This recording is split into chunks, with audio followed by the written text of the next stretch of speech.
playing and captaining the women's team here in the United Cup. But here they come. We're about to get things underway here at Ken Rosewell Arena.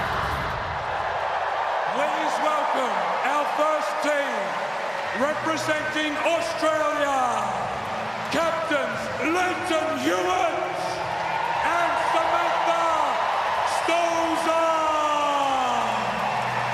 Madison Inglis, John Pearce, Zoe Hives, Jason Kubla, Ayla Tomjanovic, and Alex Minaur.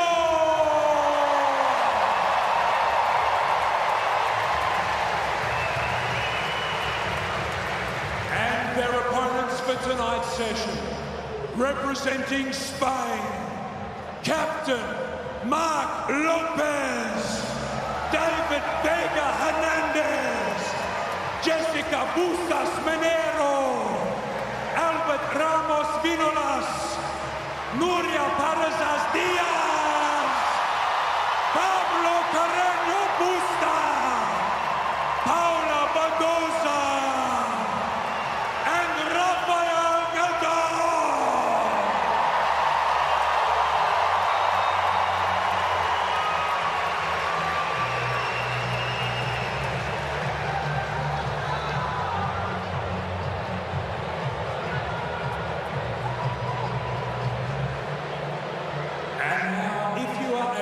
Please be upstanding for the national anthems of Australia and Spain.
The national anthems have been played and the atmosphere has been built.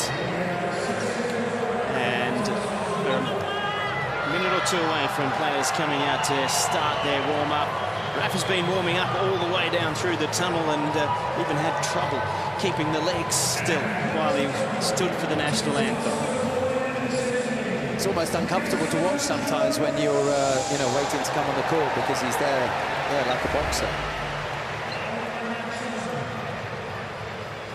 And as we wait for that to get underway, we've also got a courtside commentator.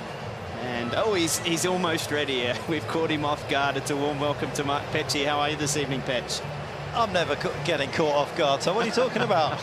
I was never putting my headphone on and moving my microphone. It was your best friend, Jim Career, that said throw to him. I'll tell you what an atmosphere in here tonight. I mean, I know everyone keeps talking about when Rafa's going to retire. You should be inside the Ken Rosewall Arena and just feel the electricity about around here. And obviously it's because Australia are playing, but it's because a man that has just legendary status in this sport is about to take to the court. You always know you're going to get blood, sweat and tears from Rafa out here as he gets ready to try and defend his Australian Open title. This is a meaningful night tonight, and there's a charged significance inside the stadium as well.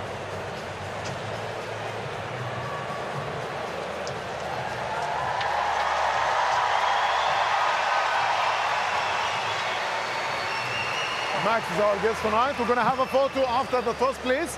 Normal stuff, you know about it. We have a net machine, live hook eye. All the line will be called by the machine, and the shot clock for the time. Yeah, and it's TV changeover. Any question? Okay, Alex, this is tails and this is head. Oh, my head. Head, please. Tails, Rafa. You, sir. Photo, please.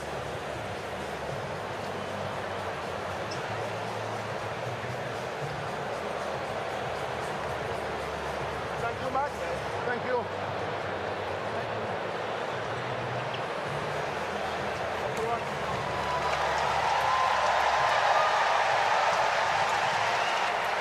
Well, look, it looks as if he's got the green and gold Rafa outfit on, but then he's got the Spanish flags on his face, and what a memory for that young man as he got to do the coin toss here tonight. And I've often wondered what it must be like to stand. I didn't have the opportunity to play against Rafa in singles. I did in doubles, but I don't recall him doing kangaroo jumps in front of me on that particular day. And what it's like when you stand there having him do that. And does Alex de Minaur look back and say, do I have to do them a little higher than you? Or it's an intimidating look, I must admit.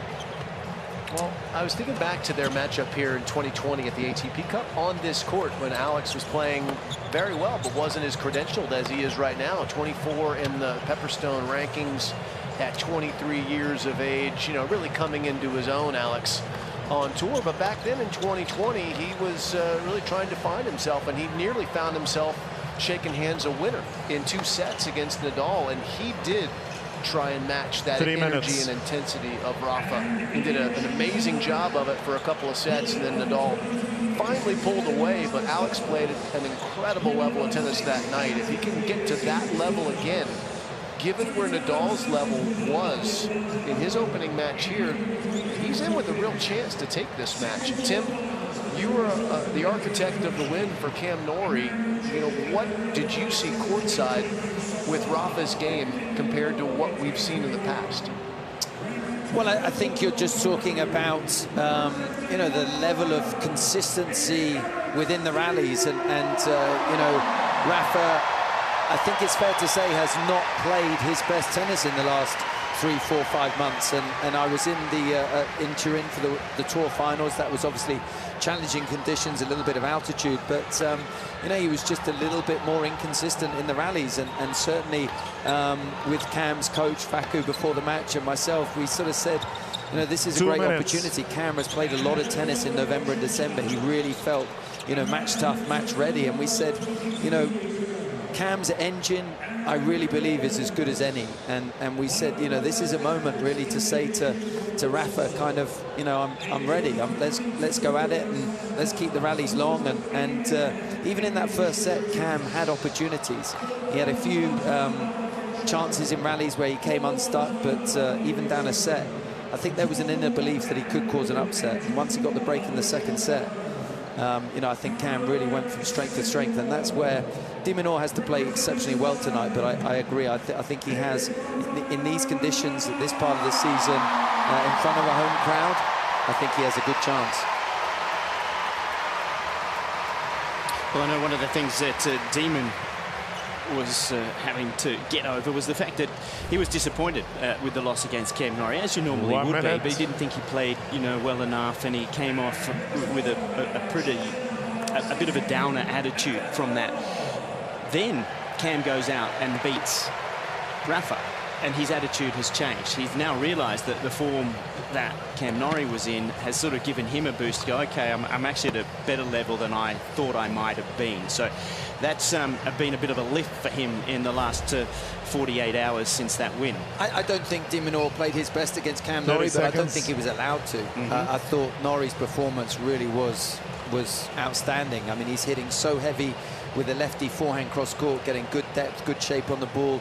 You know, he flattens out the backhand, he can run all day. It was a tough match, and I guess if you're going to have a warm-up match for Rafa, Cam Norrie's Ladies and gentlemen, this match will be played best of 3 tiebreak sets. Rafael Nadal, James Spain. Interested to see what Leighton's going to bring to bear in this contest as well, because watching that match with Alex and with Cam, up here we felt like Alex was overplaying a little bit, trying to be the top dog as far as the power player on the court, which is not necessarily his strength.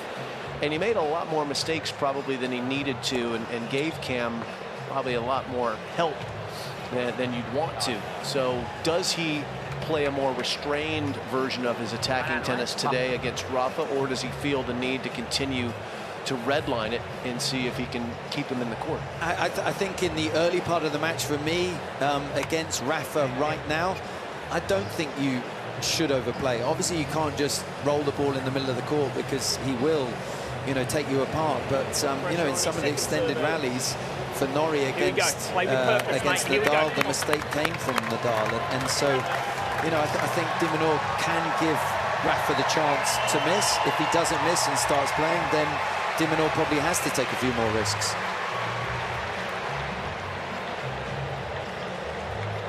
Still a little bit of housekeeping to go for Rafa as he organises all of the towels into the corners of the courts, or the court rather.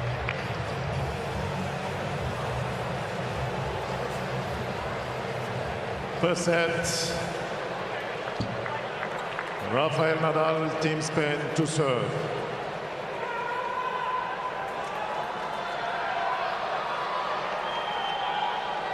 Ready. Play.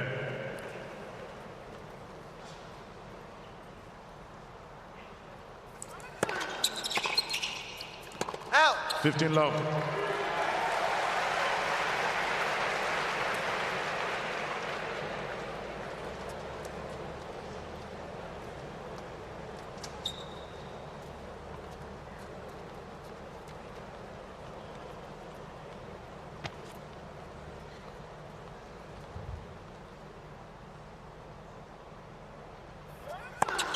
Ball.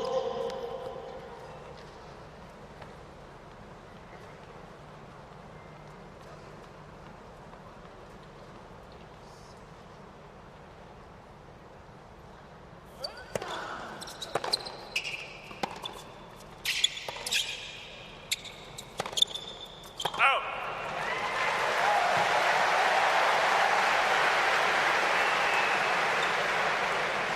15 all.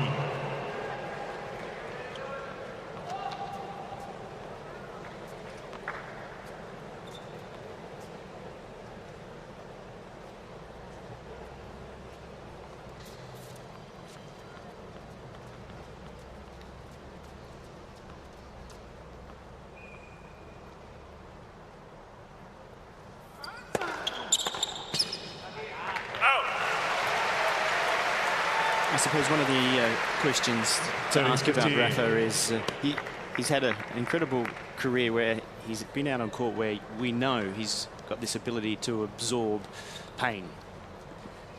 And where do we think his fitness and his body is after what he's had to come back from in the last 12 months, given that he's had some surgery on a foot, he had the abdominal injury at Wimbledon? Yeah, for me, the abdominal one was a nasty one. I mean, not my abs, but you know, they are difficult, and you saw him sort of modifying his service action. And when we've seen him, you know, out in the practice court the last few days, and even against Norrie, he's serving aggressively.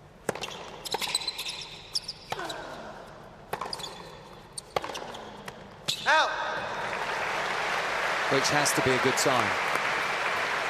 One thing that has been factual with Nadal since he's come back after the ab injury at Wimbledon, his ball toss he's been making contact at a lower height. He's not reaching up as high for it.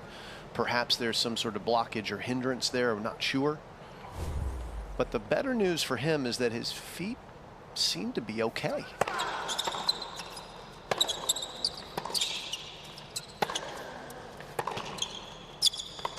You don't often see that happen, but we've seen that happen a few times already here. But at Roland Garros, he had to get numbed before every match. He was getting a needle in his foot, and he was playing with what he was basically, what he said is, I put my foot to sleep before every match. And he said, I won't do that again in the tournament. He had his doctor with him, and then he had an ablation procedure in between that and Wimbledon, which basically put that nerve to sleep for at least for a while. And that seems to have allowed him to, from a foot standpoint, be pain-free there. That's been big. Because he honestly was talking like Roland Garros last year might have been his last event ever. He just wasn't able to see a future if that pain continued.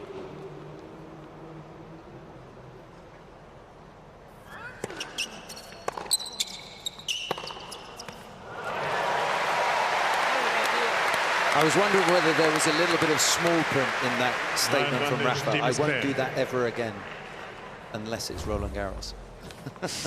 Little asterisks to it. Yeah, just 15 titles would be sort of a roundish number in tennis terms.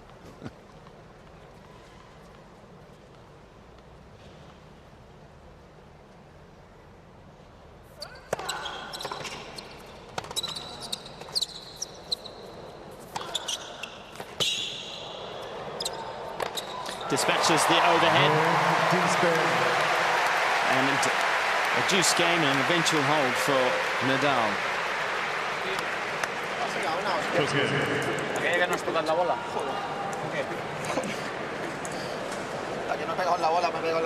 Todd, are you going to do the translations, or do you want me to do the? No, I know that you have holidayed a lot more than I have on the Spanish coast. Apologies. Can't help with any translations here.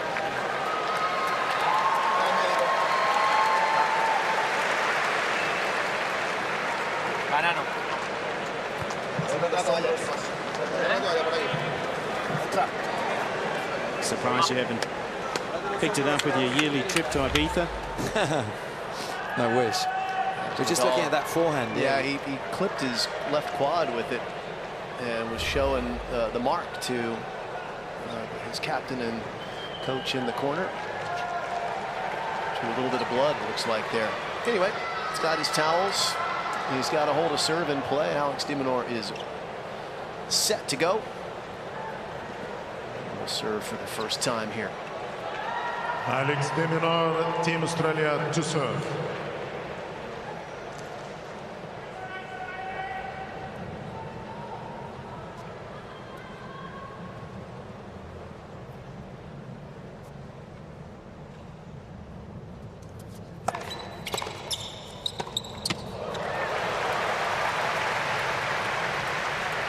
Love 15.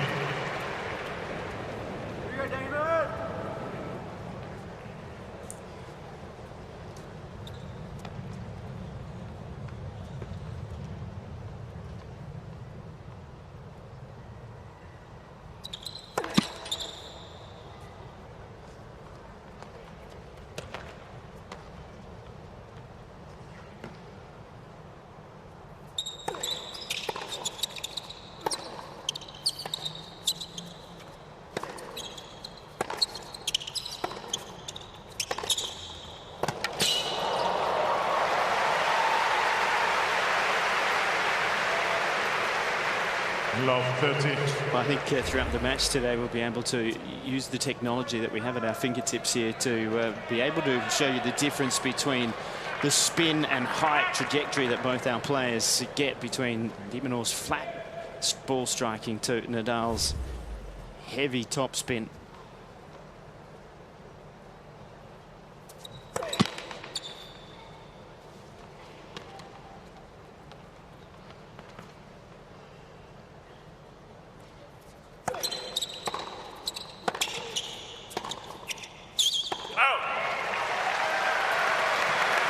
question, Tim, for you as it relates around Rafael Nadal's return of serve position when he played Cam Norrie. Cam won a high percentage of second serve points against Rafa, and Rafa has sort of broken the mold on how players return serve. He's gone deeper and deeper as his career has progressed. He didn't do much of that against Cam on second serves. Were you pleased to see him standing in? Were you surprised he didn't go back and try that? Yeah, I think you've also got to take into account that it's a lefty serving to a lefty. I don't think Rafa likes that so much. He obviously doesn't see it so often, but yeah, I think that is another underrated element of Cam Norrie's game. I mean, he's really getting aggressive on the first. Gets a lot of work on the second. Here, Rafa standing in again. We've seen him stand 20 feet behind this baseline for second returns a lot in recent years, and just struggles to make it and stay at 30 all. That's normally when he pounces with a deep, heavy return and then looks for a forehand on his next shot in the rally. He's not getting those so far here. And I think you've got to give credit to Minaur there. Standing in, he went for the bigger second serve. 160 is probably a little bit faster than usual. Important hold this would be for Minaur early in this first set. Especially from love 30 down. He gets the hold.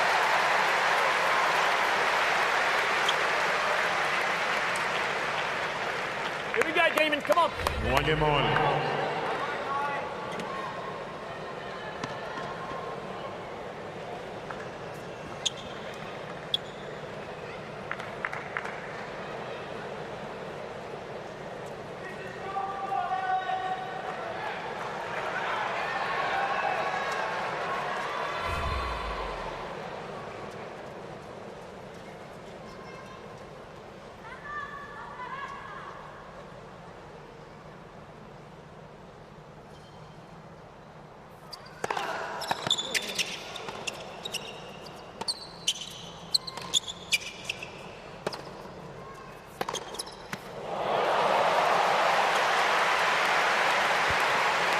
That'll work. 15 love. 149K blast across the court.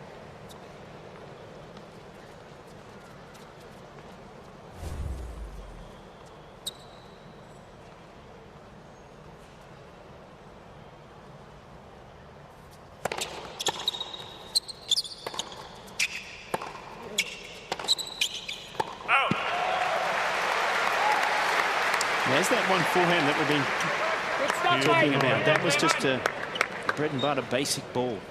Routine rallying shot, and those are the types of shots that we don't expect Rafa to miss. And for the other competitors, that kind of gives them hope. They see those mistakes and think, well, hang on a minute, I can stay in the rallies and maybe he may miss.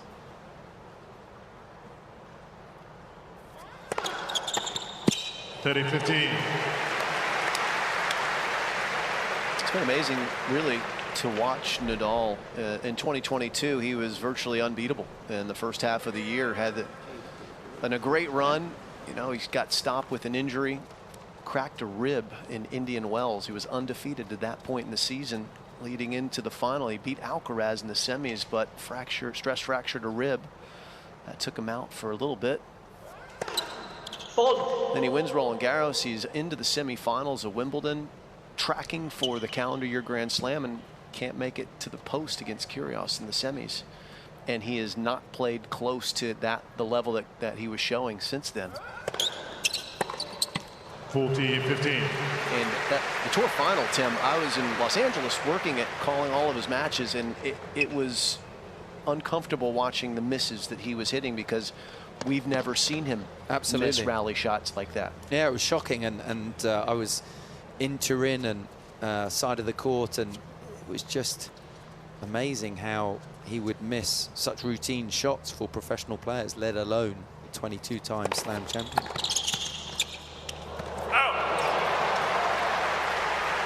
Well, he's been throughout his career, he's played a lot of matches, but he's only played officially 9 matches. Count did one here, that's 10 since that Wimbledon quarter-final. Not a lot. Really isn't, and even as great a player as he is, you need matches under your belt. That's practice as much as you like, but you need to be out in this intensity of tournament play.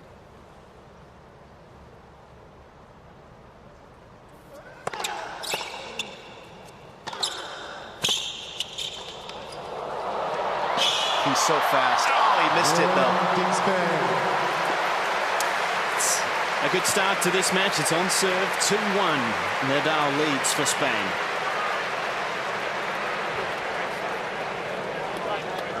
Team Spain leads 2 games, 2-1. Well, it's been the most perfect weather day in Sydney today. Pretty warm.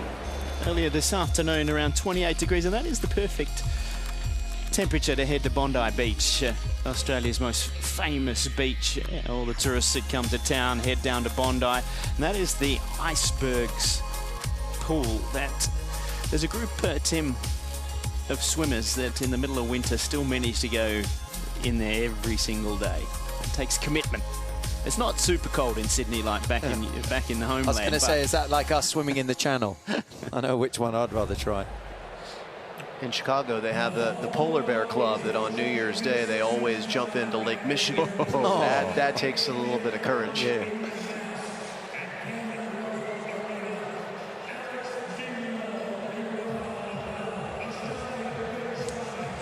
There's Jason Kubler in picture there with Rafa, who had a good victory over Dan Evans in the first match against Great Britain. He took the place of Nick Kyrgios here. And Kyrgios pulled out at the starting blocks, you could say. Didn't quite get to walk out onto the court. It was disappointment for the Australian team.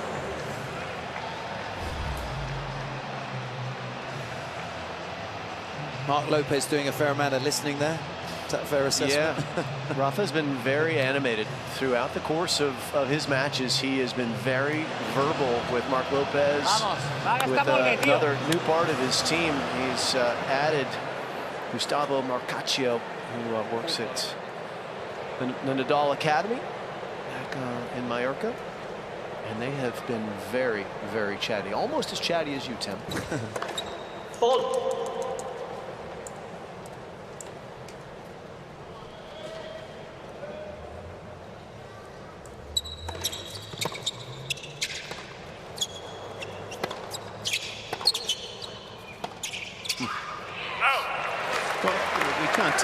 Let Mark Petchey just sit courtside and do nothing. So I want to bring him in for a moment and just get his view on how the start of this match has played out. Well, I was enjoying listening to you three dissect the match, to be honest, and feel as though I needed to come. I mean, obviously, Alex has decided that he's going to go very deep to return the second serve of Rafa, to let the air come out of it, to let the spin come out of it. He's 3 meters deeper on the second serve return against Rafa's serve on the second serve than he is normally on a hard court, and he's obviously looking to try and hit a quality shot and move forward rather than being rushed and allow Rafa to hurt him with his +3 shots straight away. So that's something that's pretty obvious.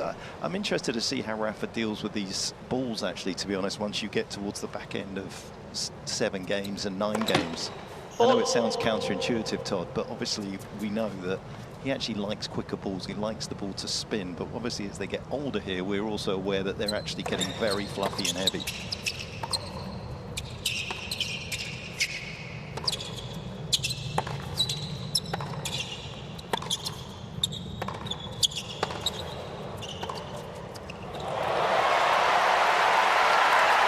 Beautiful ball striking from Minaur as he steps up inside the baseline and drills that backhand down the line. Yeah, Pet, you're absolutely right. I think in the match yesterday with Evans against Ramos Vinolas, keep taking it to him, mate. You know, Evans liked it when they were nice and quick, but once they started getting fluffy, it was difficult for him to get through the court, and Ramos Vinolas able to hit so hard, so deep. So interesting who can take advantage here.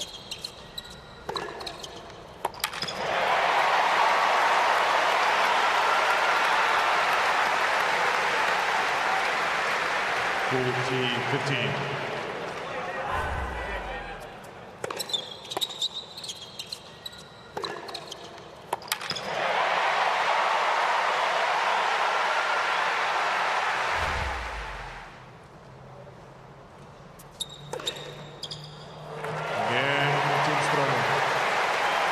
Strong service game from Minaur. Great serving, mate. Great stuff.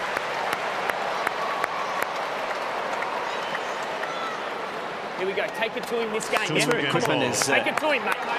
Quite interesting, isn't it? Because as a young player, your game moulds around, your stroke production moulds around the frame that you use. And generally, as a young player, you pick a frame based on your favourite player. So if your favourite player is a new generation coming along as being Nadal, well, you most likely go and pick up a Babolat racket, which then means you're going to have a much faster swing. You're going to hit with more spin. It's a different shape of shot.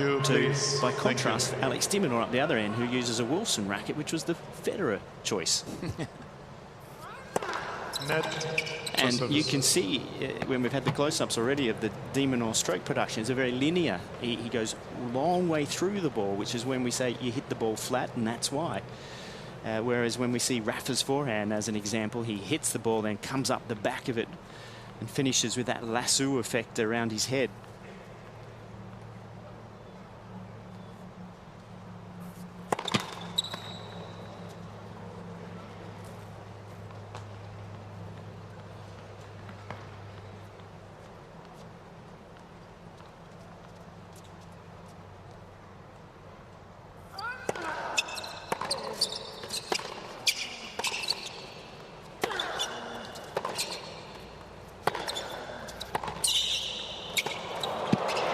Depth. Well, it almost asks the question, but when the balls are quick, you need the traditional one. You keep it in, flatter, and you can get up in the court. And when they get heavy, go switch rackets and get the one that gets some spin and shape on. Come on. That'll be new. That is absolutely right. It is amazing how quickly the conditions change, and you see that lasso as you talked about. Right up the back of the ball that imparts the spin.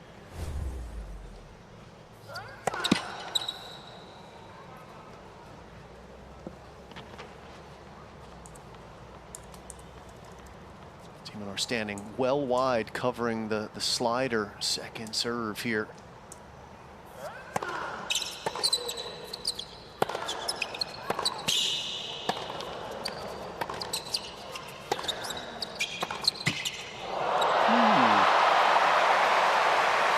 Better forehands from Nadal, but better fortune from de Minaur. And a chance at love 30 to strike first. 30. Here we go. Lock in here, mate. Lock in. That second return position a little deeper, working well for Alex. He's winning 60% of the second serve points from Rafa. That is exceptional against Nadal.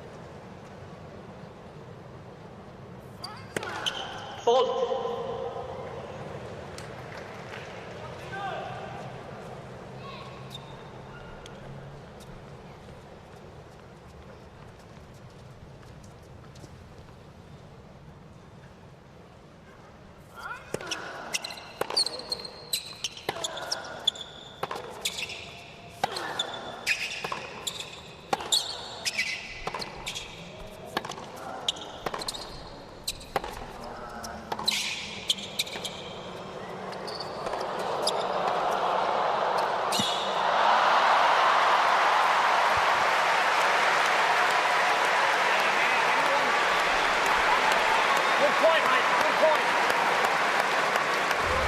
Well constructed point from both players, but Jim, would you say that was a half chance for de Minaur? Oh, without a doubt, more than that.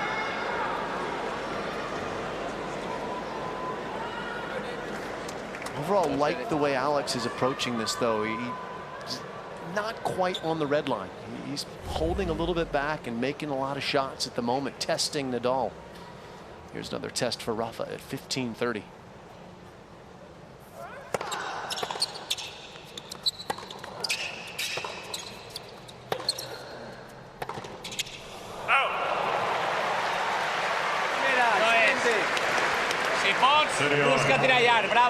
You won't be happy with that backhand.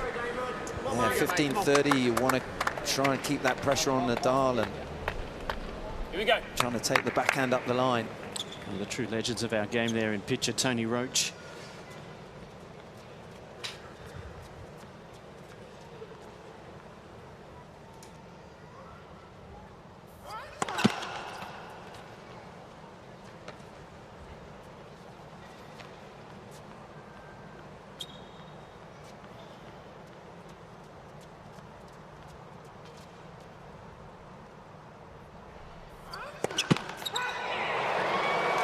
Well.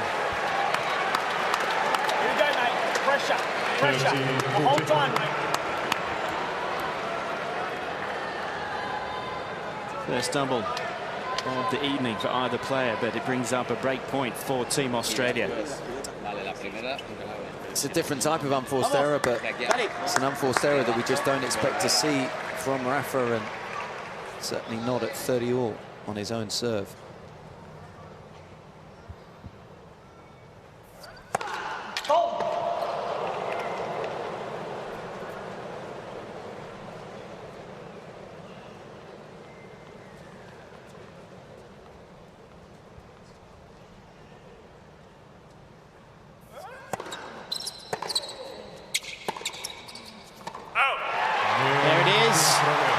The forehand goes long, and the home crowd erupt. Alex de Minaur has the break of serve. Australia lead 3-2.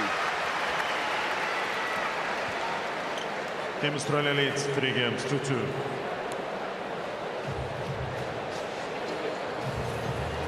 Rafael Nadal with one forehand winner and quite a few more unforced errors off that wing. Still not sharp, but de Minaur is looking pretty good so far, is Alex, and I like the approach from him where he's standing to return serve on the second serve. He's making returns and going to work, and overplayed a couple shots, but still good enough to get the break.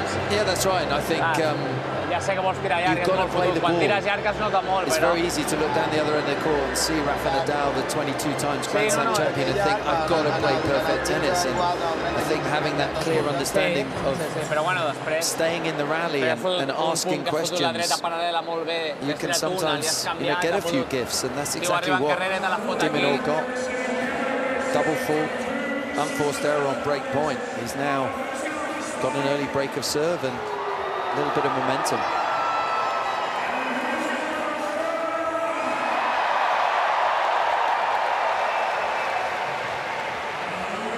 Right, keep the aggression here, yeah? Keep playing on your terms, mate. Keep moving him around. Time. Here we go. Stay on him right now, mate. First 2 points.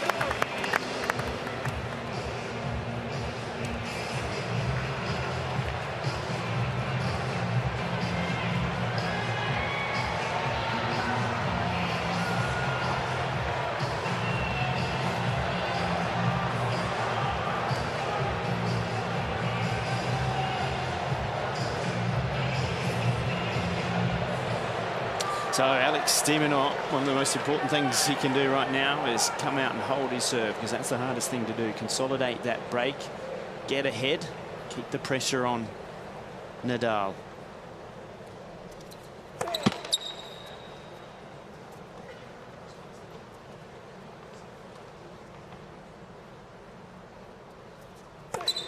Love 15.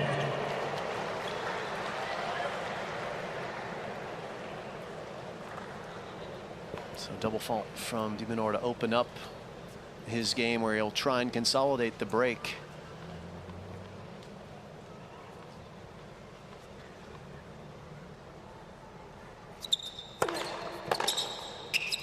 Tim, you talk about playing the ball, not the man, not the aura of Nadal. And if I was coaching one of these players that was going to play him, I would take him straight to the ATP site and look at Nadal's results since Wimbledon and look at the players he's lost to.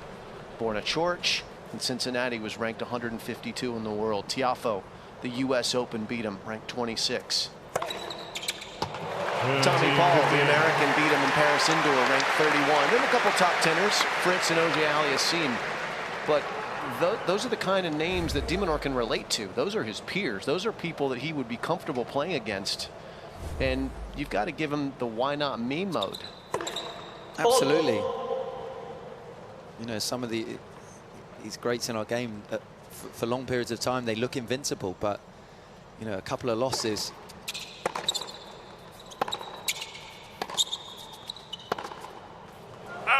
Just gives some of the other players a little bit more belief. De Minaur is 0-3 against Nadal in his career. Cam Norrie was 0-4 and never won a set. 0-10 in sets. And then he got 2 of the 3 that he needed to get his first victory over him a couple days ago. Why not me would be the message I would be sending, or maybe Leighton's been sending that one. I would imagine he has. I mean, jeez. How does Nadal not hit that forehand pass for a winner? How many times have we watched him do that in his career? The reality is he's a human and he's just not executing as well as we've seen over the last 20 years. And the game is not coming easy to him. He's not playing by instinct. This shot here. And Minaur is taking advantage right now.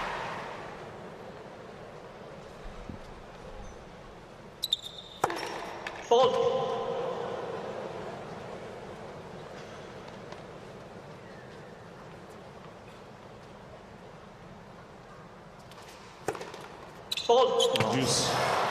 Now's the time to take advantage of it, because I have a feeling with enough reps that Rafa can turn this around and remember how to hit the shots that have been so natural to him for so long. Yeah, absolutely. And you know, when you receive a couple of rare gifts from Nadal, you've got to make sure you take advantage. You don't want to then, you know, give a couple of donations back, and being 2 double faults in Minaur's service game here, he really needs to hold on. Isn't it, what he's just delivered? Yeah, it's...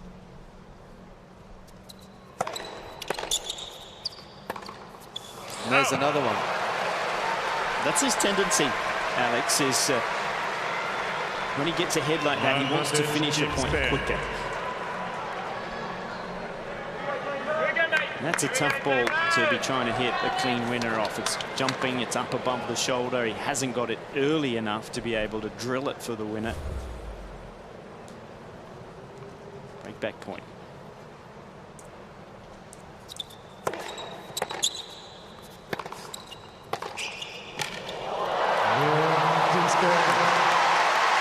And Nadal levels.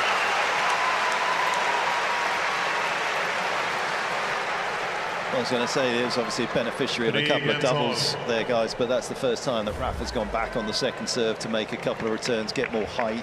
You want to get out of Alex's hit zone, and normally that's something that Rafa would do, but I really get the sense in the first 6 games here that Rafa's looking for his Aussie Open form from last year right up on the baseline that he found as he went through the tournament. If you go back and look at his only 3 rounds in Melbourne, he played from a lot deeper against the players to get himself into the tournament. He's here at the United Cup right up on the baseline, which is perhaps where he thinks he needs to be against great players at the back end of a slam, and that's what he's looking for right now.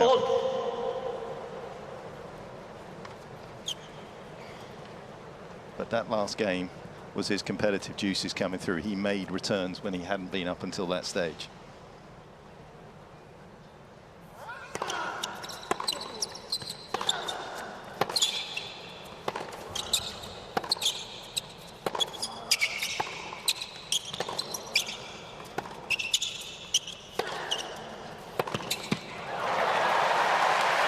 Let me ask you, or pose this question.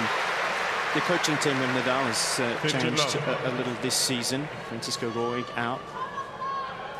Carlos Moya, sort of, there's like a hierarchy. And Carlos Moya, the former world #1, seems to be the #1 coach. Now, he's not here. Wouldn't it be more beneficial to have the #1 coach here in the lead-up before you get to a major? To be in form before you get there? Yeah, maybe.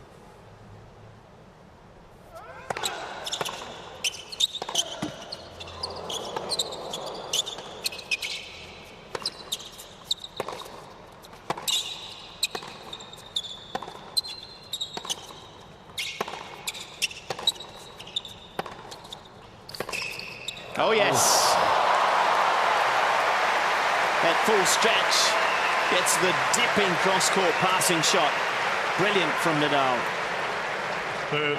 Yeah, going back to that coaching question, I think it's safe to say that the messaging is going to be consistent, whether it's coming from Carlos Moya or Mark Lopez or whoever. You'd like to think that the input is consistent so that you know, Rafa's working on the right things.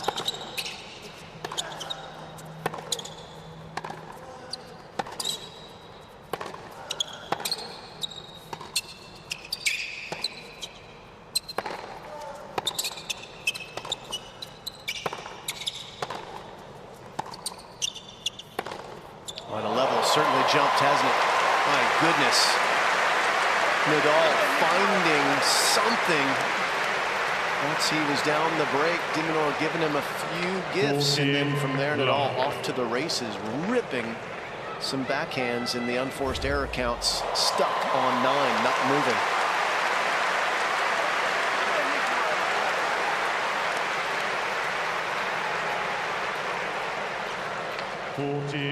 Haven't seen a lot of players in the course of our careers, have we, that actually lag on the backhand side the way that Rafa does and turns the racket face down to the ground. He's got 2 forehands. That's 7 consecutive points after being in trouble. Momentum on the side of Team Spain. They lead 4-3 in the first. Team Spain leads 4 games to 3. Watch match, please.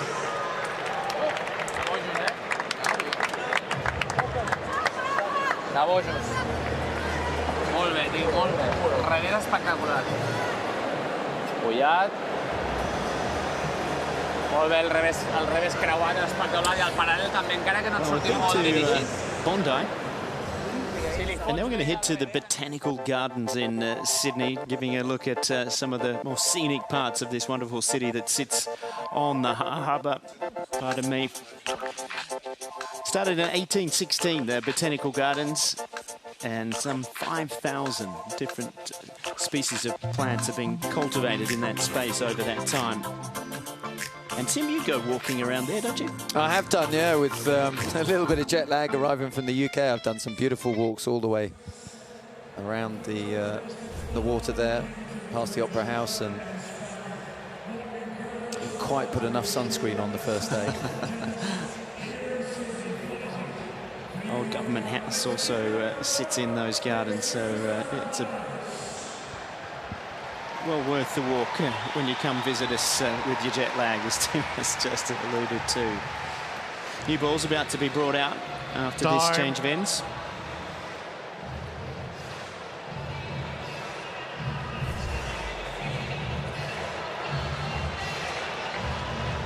Just one other thing, I know you guys know, but obviously Francisco Roy working with Sloane Stephens these days. That's why he's left Rafa's team to go off on his own kind of little journey with Sloane. That's a nice pickup for Sloane as well. That should work out nicely.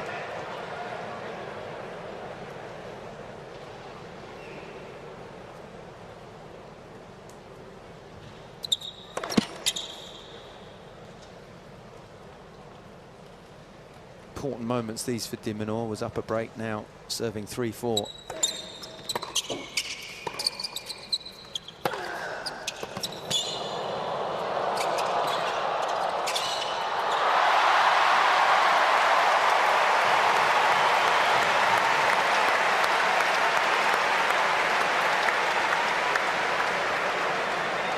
De Minaur did well, but after this big forehand, I think Nadal will be pretty disappointed to lose the point.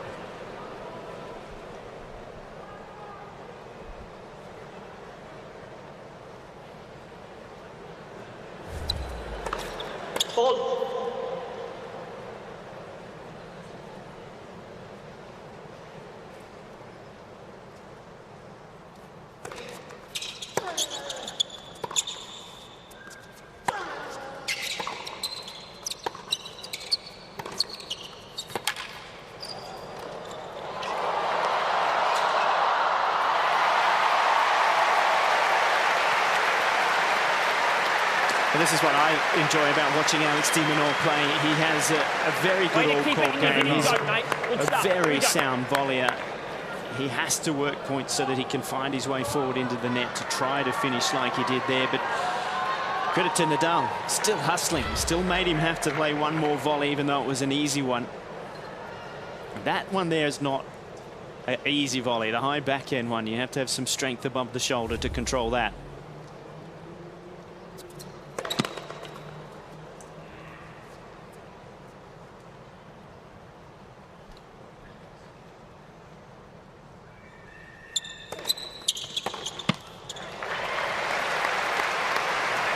Good response from De Minaur. Cleaner game here, having had his serve taken last time he stood at the plate. Looking pretty good here. And boy, is he standing right on top of the baseline, fellas, and just volleying Rafa's shots. Rafa's game is lifting up. de Minaur not pulling back at all. Standing his ground.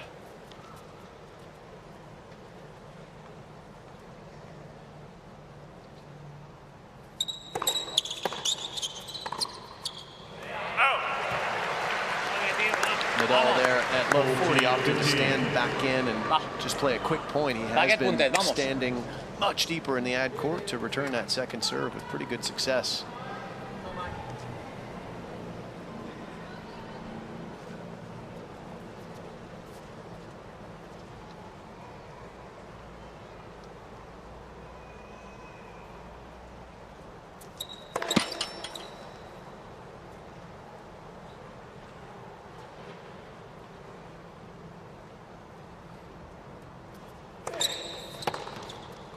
Ooh.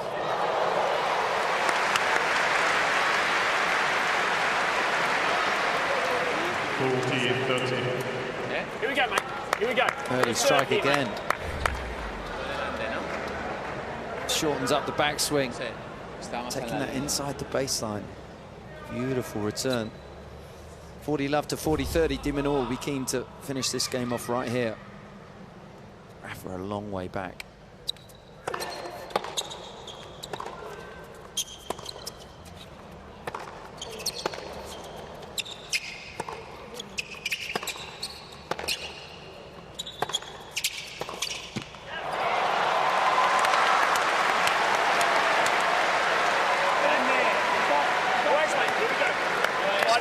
Since Nadal's given de Minaur any kind of free point. He hasn't made an unforced error now in quite some time. He's level lifting. De Minaur needs to stand firm here and somehow hold serve. It's gotten pretty sticky all of a sudden.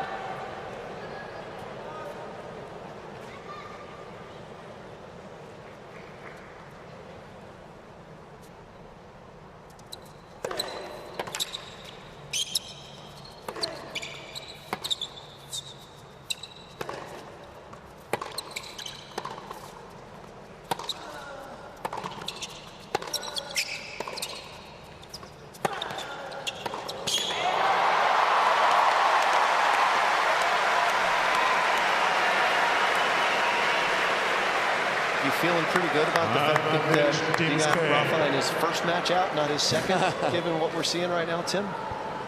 I'm very pleased that Cam Norrie got Rafa. Yeah, it was an amazing performance, and Nadal there just doing a good job of chipping the backhand deep, waiting to get the forehand in play. And what looked like a comfortable service game suddenly sees de Minaur face a break point.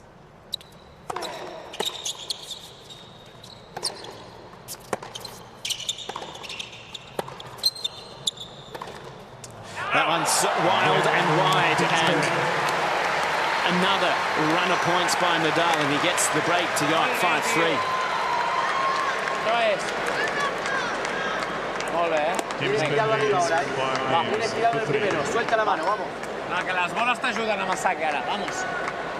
It does sort of have a similar feel to the Norrie-Nadal match, because Nadal ended up winning the first set 6-3, and Cam Norrie sat down at the end of the first set saying, I really had chances there. I don't feel like I played my best tennis, but I had opportunities, and could be a similar scenario for de Minaur in a couple of moments' time.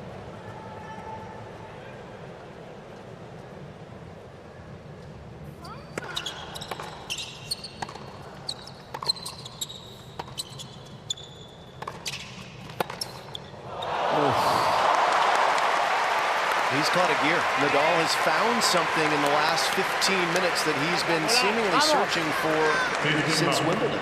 We'll see if it can stick. If it's just a hot patch, or if he's actually figured things out that seemingly were unavailable to him for a while. 3-2 down. There were a few raised eyebrows, and suddenly dramatically turned things around, Nadal.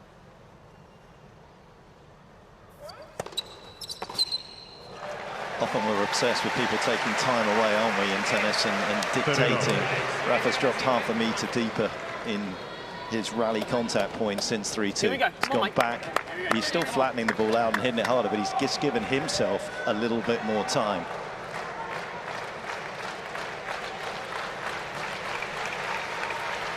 Thank you. Pleasure, thank you.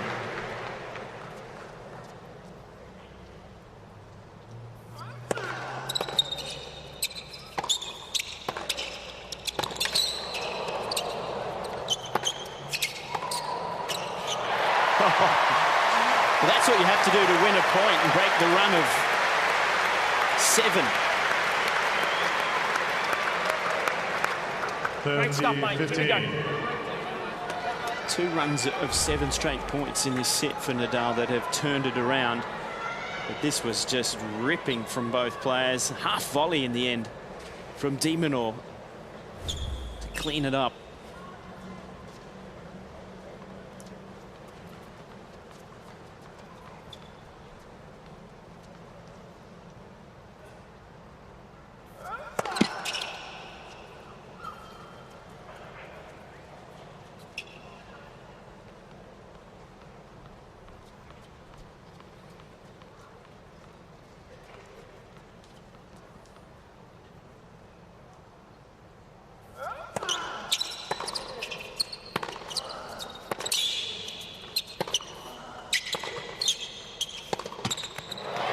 First unforced error we've seen in a long, long time from Nadal. So Minaur staying in the battle here.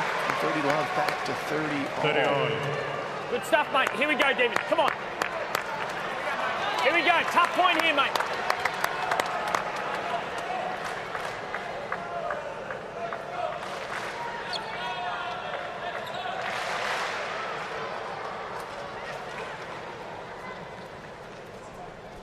Now.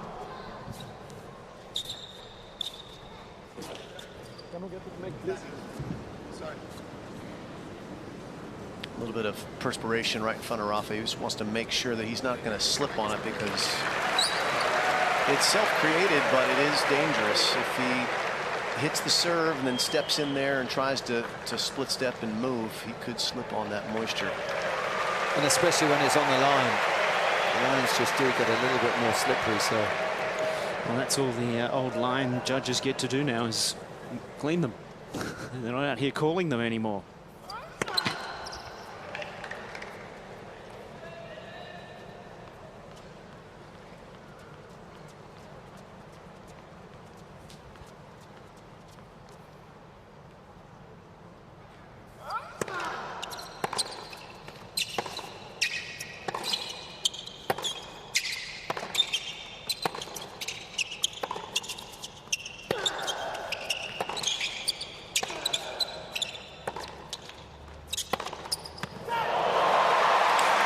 Minaur goes for some safety, tries to keep the ball in play, but it drops short. And the backhand is on song tonight from Nadal. Rips the winner, and he gives himself set point. Nadal's got 5 winners on the backhand and just 2 on the forehand. That's unusual. We got another tough point here. Come on, mate. It's been a bit of his savior.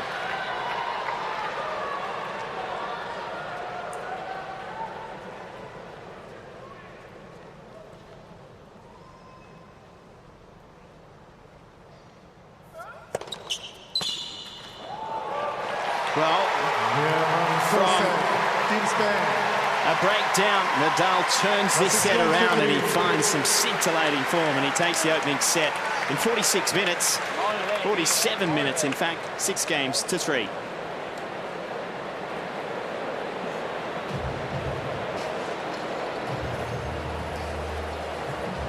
Això no vols que ho encordi, no? Sí.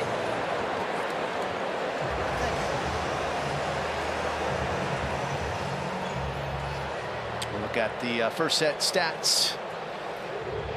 So Nadal, it's been one of the great shots in men's tennis history. You overlook the greatness of his two-handed backhand, which is also among the greatest shots, I would argue, in tennis's history. And I would say the same. We ooh and ah about Djokovic's backhand.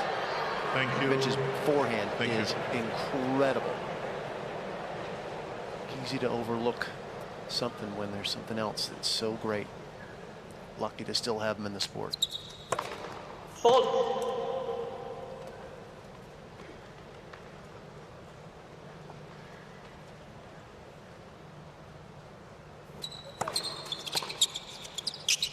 Out. 15 love.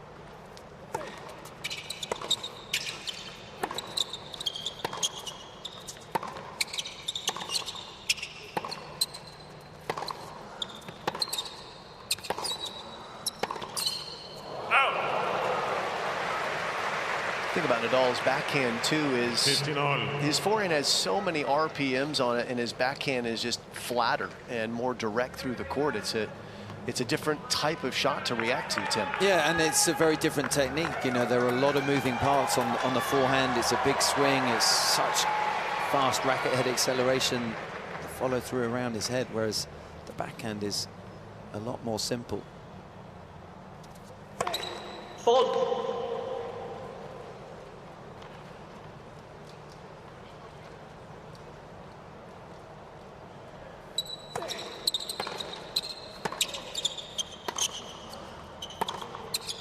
Out. 15-13. It's only 3 points into this second set, but you feel this is a critical game for the Australian. Yeah, he's got to stop the run. And he's going huge on that backhand tonight, isn't he, Jim? I mean, I know you've got the data as well, but I mean, he is well up on his backhand speeds. He's not that far off his forehand tonight at the moment. I think it's 128 Ks on his forehand, 125 on his backhand, which is 6 Ks up on his average.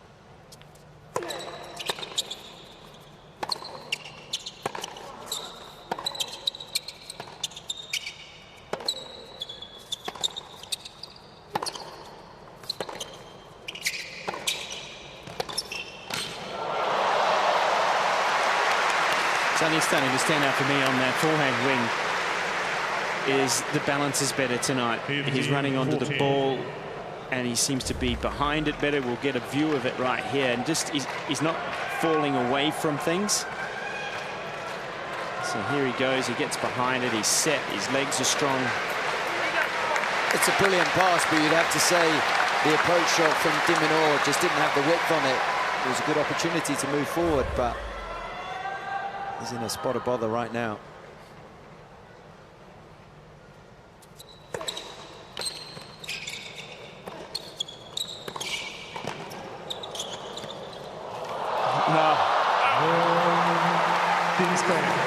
It's vintage at the moment from Nadal as he gets the early break. Minaur did nothing wrong. It was amazing. It was a great serve. Nadal put him in an awkward spot with that return. I mean, look at this return. It just floats. And Demon, it's awkward. He did well. This volley was fantastic, and yet look at the flick. Come on, you're in every one of these service games here, yeah? Absolute Come on, a tough game here brilliance. again early, mate.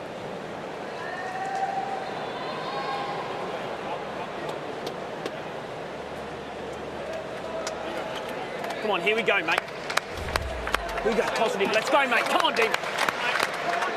Here we go, lock in, mate.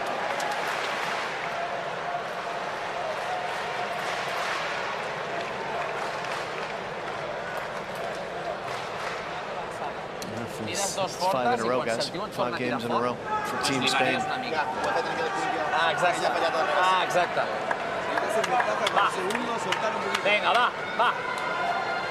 Segueix amb convicció, va. And there's the stat that says when he breaks early, he wins that set 92% of the time.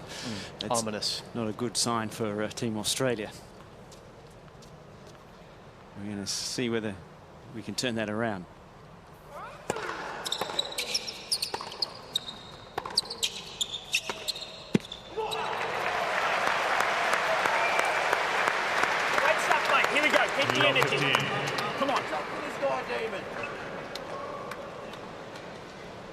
On your court, mate.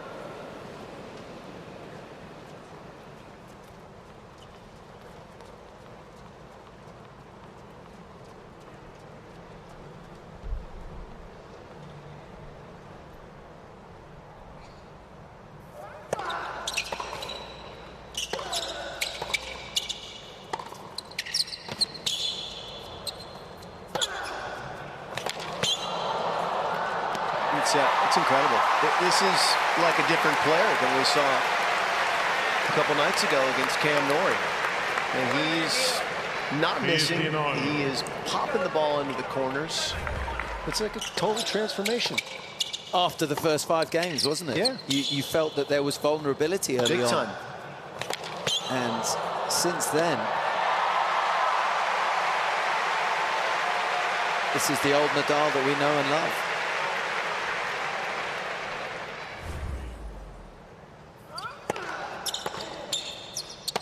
Oof. All right. We've given him too much praise. Well, I was just about to say to Tim, you love him now because you've got him out of the way.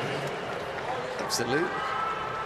Can lay it on thick now. Yeah, you can. For those of you that may be just joining us, Great Britain are through in this group to take on the United States in the city finals ahead of the semi-finals of the United Cup later in the week. Captained by Tim Hinman, who's joining us on a night off to watch Nadal rope forehands. Agafa la dreta sempre que puguis, tio. Vamos. Here we go, come on. I mean, Leighton's doing what he needs to do. He's trying to keep him pumped up because it can be demoralizing when you're on the receiving end of this barrage of brilliance from Nadal.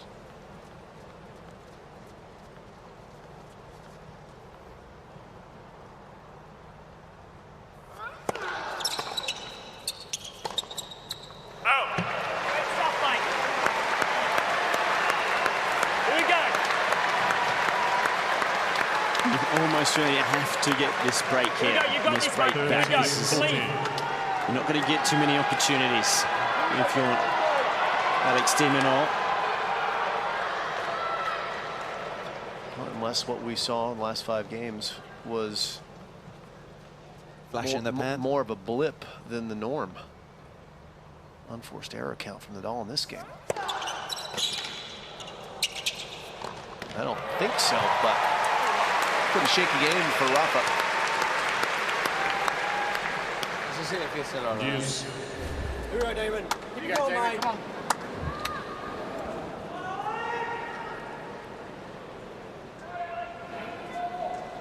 Here we go, Damon.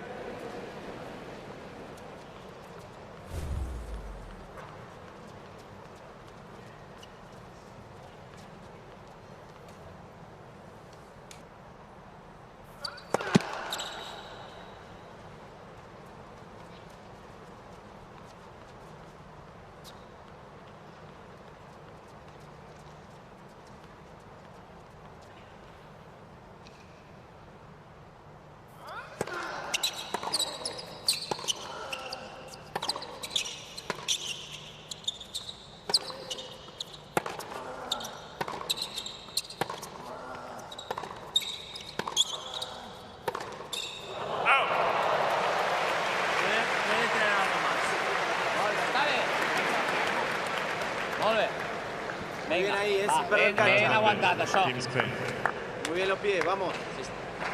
Piques i recuperes pista si pots, vamos.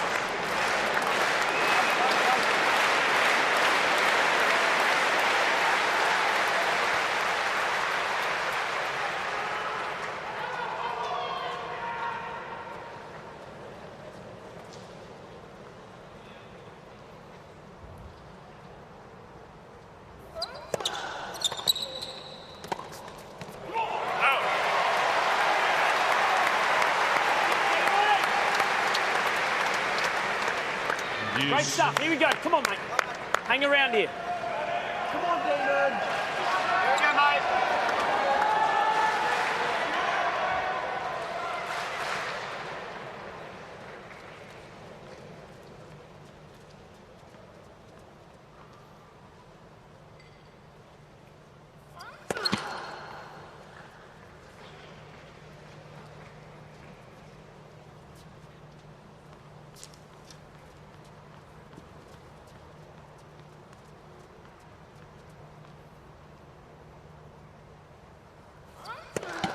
Net second service.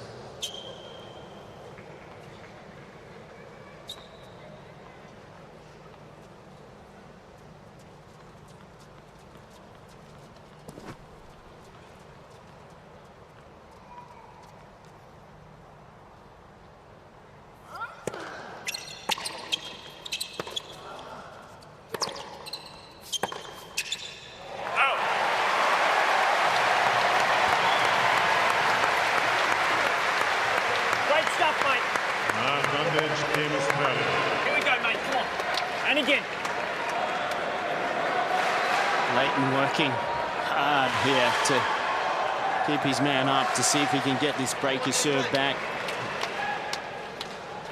Second opportunity in this game.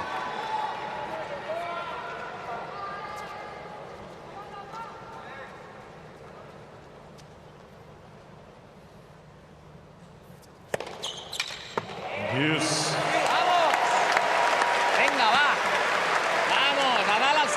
The first ace of the night for Nadal comes on break point.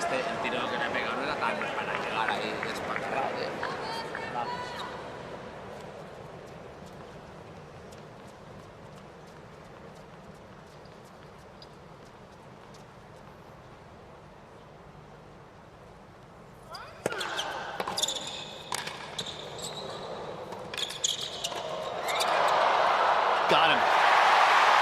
Nice combo from Minaur. Nadal had the 360 backhand spike, but Alex was ready for it. And he gets to another break point. Here we go, mate. Take it from him. Here we go, mate. Come on. Back yourself here, Demon. Come on. The thing about Nadal is he is a great clutch server. On break points, he makes about 10% more first serves than usual. Don't often get second serves. Break point with him.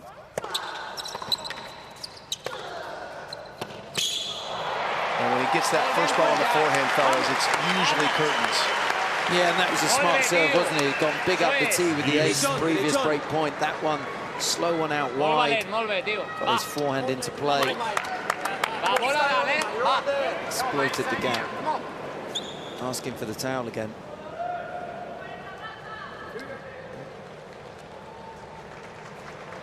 Safety first. Here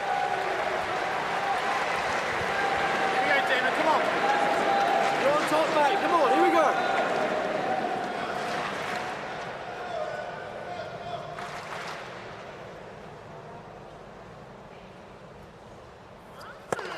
Fault.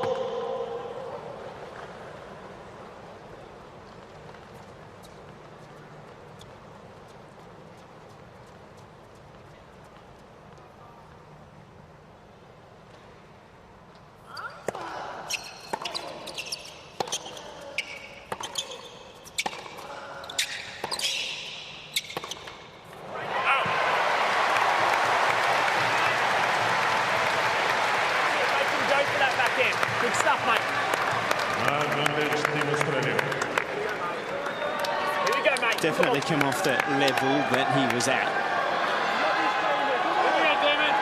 That shot there, tough choice, low percentage, gone for the winner, missed by a long way. So fourth break point chance for the Australian. Where's he going to go with this first serve?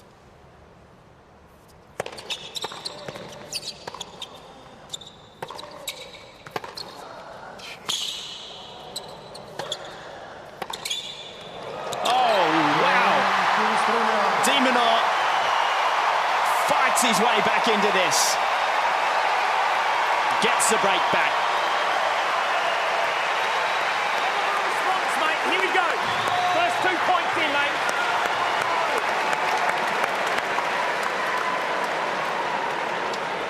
That's phenomenal. Well, there was a backhand from Nadal in there that I'm not sure which one of you two gave sort of. I gasped. And then Minaur delivered one of his own. His foot speed is so breathtaking at times, Minaur. Very few people could have turned that point in their favor against Rafa. That was awesome.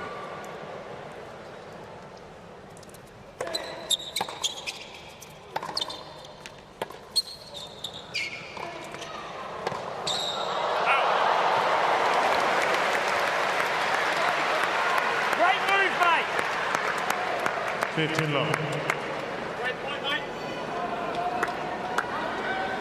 Come on, and again now. Great move, mate. Here we go. Vamos. Vamos, Eti. Dale.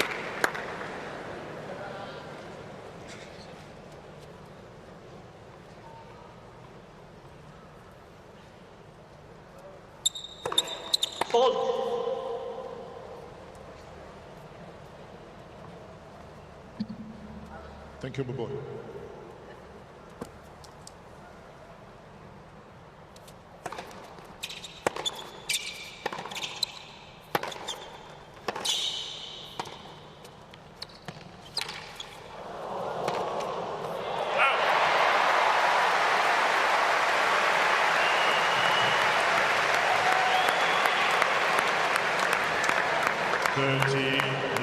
Here we go, mate.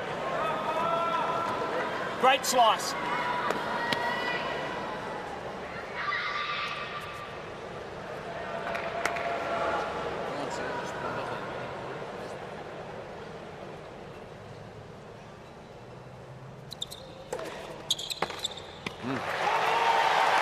Little momentum switch.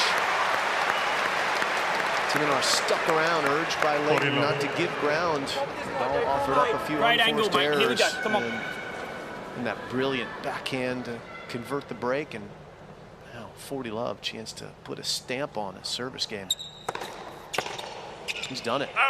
Indeed he has. He holds to love and got himself back in front in the second set. It's Australia 2-1.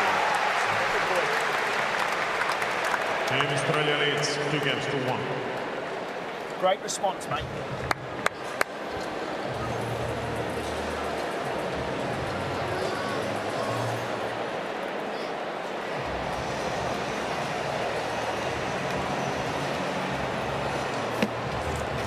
Let's continue our journey around the sights and the sounds of Sydney. They don't get much better than this around the world. Sydney Harbour, it truly is an aquatic playground for all Sydney-siders. So many water sports and activities, and one of the incredible stats about that, which I've only learned, and even I grew up here, there is 240 kilometres, 150 miles of shoreline connected to Sydney Harbour. You would think you should be able to get a property with a harbour view, but it's not that easy. Good luck. A lot of that shoreline is national park, so I'm able to build with those amazing views. One of the best views that we have, though, is Taronga Zoo, the animals. They've got prime real estate looking back at the CBD on the North Shore. Time. Great stuff, mate. Here we go.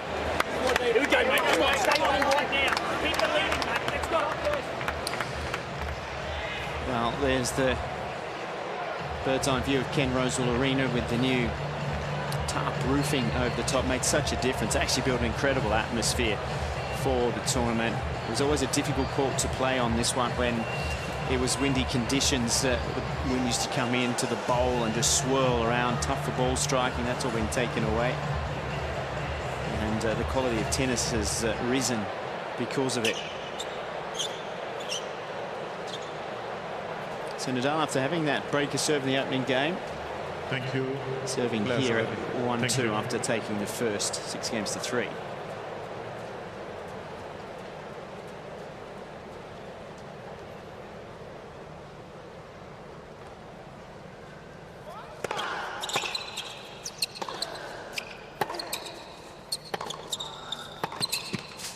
Mark Petchey, court side. That was a interesting couple of games play where things have switched around.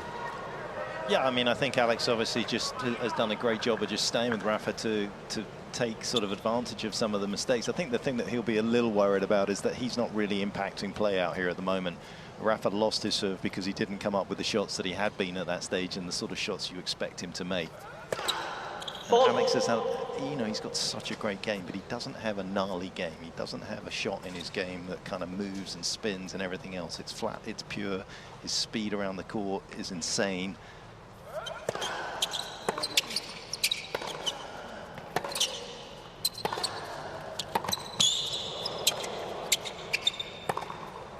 just like that. But how does he upset the rhythm of some of these great players at times when they're playing at the best? And I think that's the one piece of the puzzle that he doesn't have. How do you find that, though? That's the hard part, isn't it?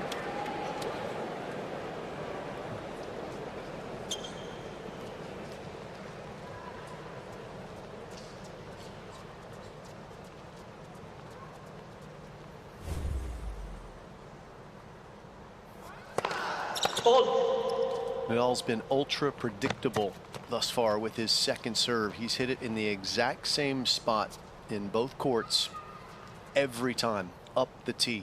See if he changes it this time. Yep, did. That's literally the first time that he's done that in the match.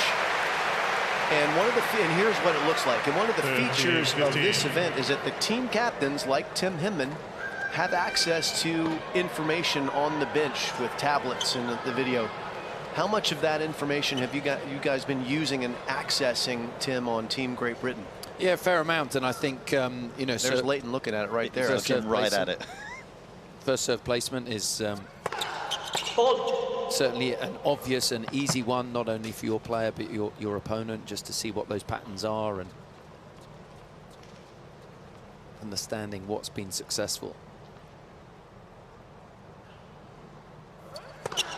Well, Nadal's not been successful with his second serve tonight against Alex. He hasn't had to hit that many because he's serving 2/3 of his first serves into play, but he's winning around 40%, and he's normally well into the mid 50% when he's playing at his normal level, Nadal, over the course of his career. But when you're that predictable, it's a low number, isn't it? That's not great. Do you think it's more to do with his second serve, or is it also a reflection of he's a little erratic from the baseline? Well, that certainly is a factor, but Minaur's not troubled with the direction, is he? No. He's making virtually every return on the second serve. Yeah. That type of certainty is a massive weapon for a player.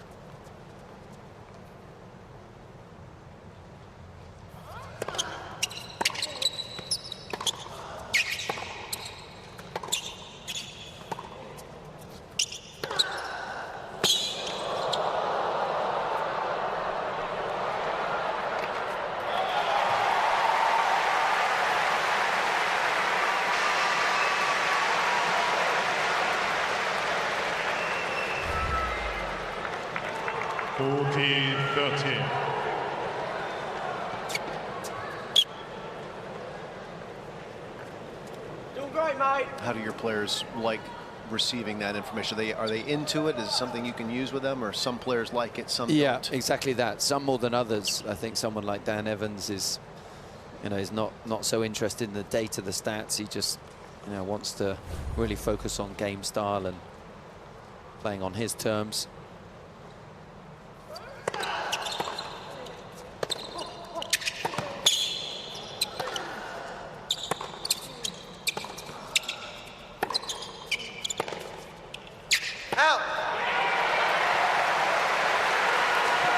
Zverev, the captain of Team Germany and of course brother of Alex, has been sitting court, so he's been using it quite a lot. And he made the point, though, of saying that a couple of his players, he's had it there, and they've said, well, it feels like this is happening, it feels like that's happening. He says, it may feel like that, but I can prove to you that isn't what you're actually doing, and this is where we need to focus. And it's been quite fascinating to see some of the discussions that we've had play out through this week because of it.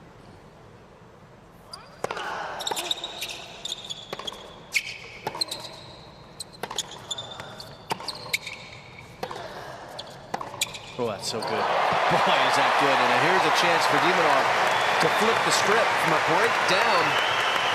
Chance to go a break up. Just took this forehand so early. Could say Nadal a little bit out of position trying to get the forehand into play, running around his backhand, but that was a quality strike.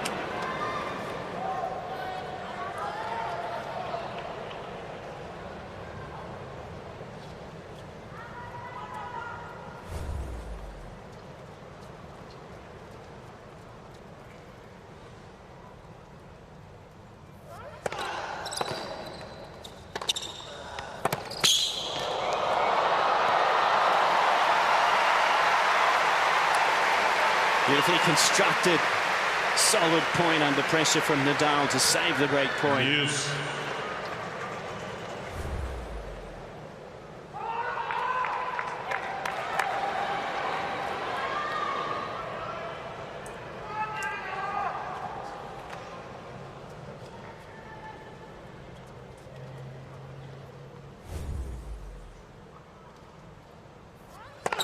Net for service.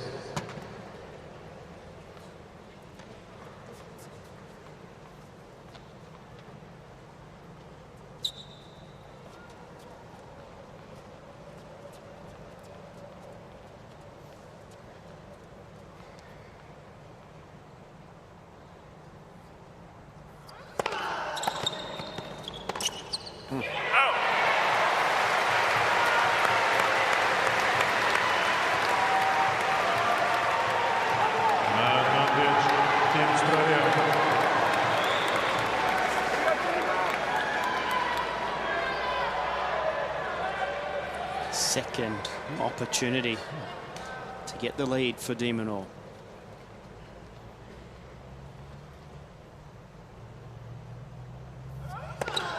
Fault.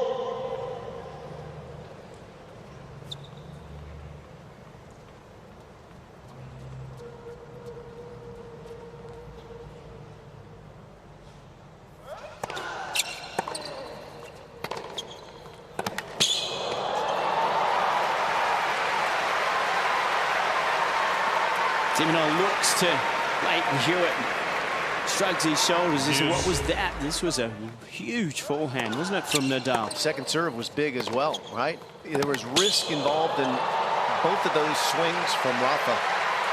Not necessarily the pure percentage tennis we're used to seeing from him. And that's probably why Alex shrugged.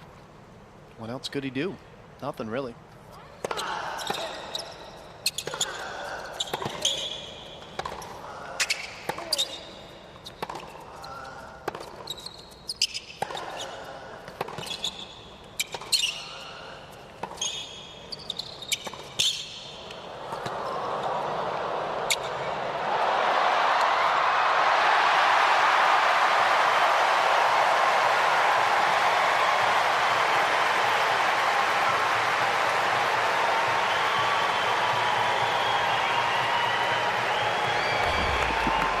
Quality tennis from both players.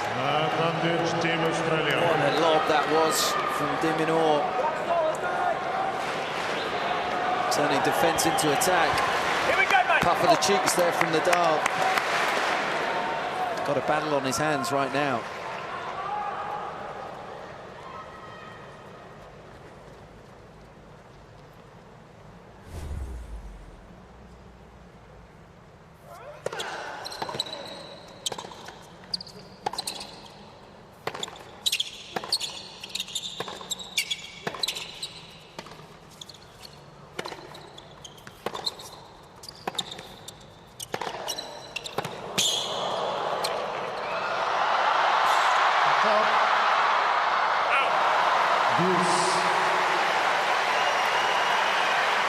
It was called not up by the umpire. But another aggressive point from being down break point from Nadal. When he's behind in the count, he gets even more aggressive. He looks to get that forehand in play, and look at the court coverage here. Side to side, and then having to move forward. And Minaur recognising that that ball had bounced twice.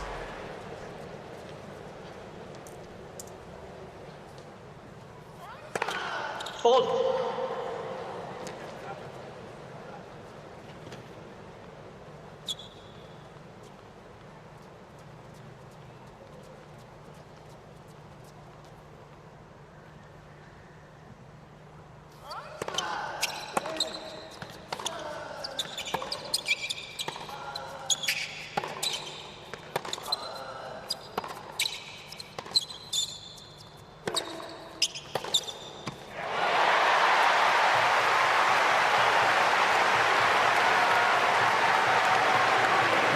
Alex, 4 break points to get the break a couple games ago. He's on break point number 4 in this game now.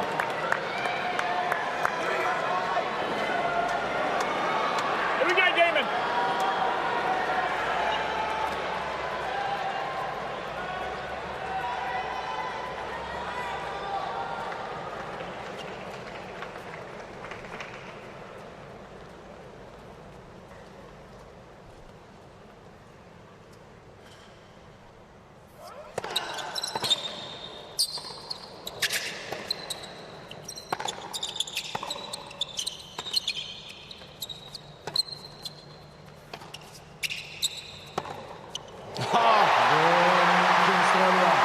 He's got the break. And Team Australia, 3-1.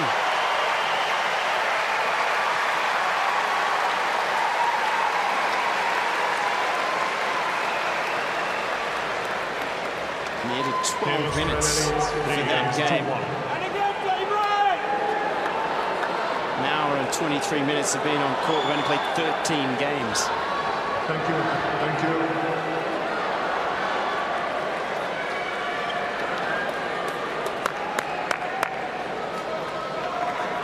Here we go, Damon.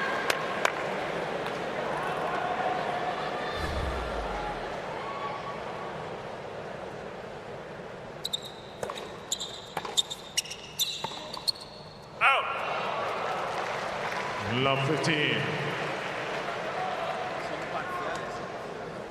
So this is that game, though.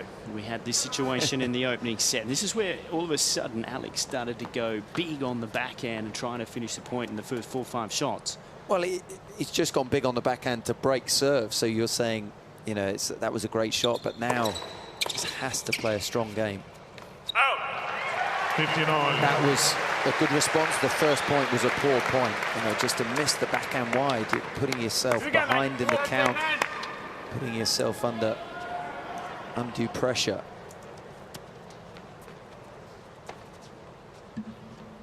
But look to hit the spots on the first serve, try and get on top in the rally, give nothing to your opponent.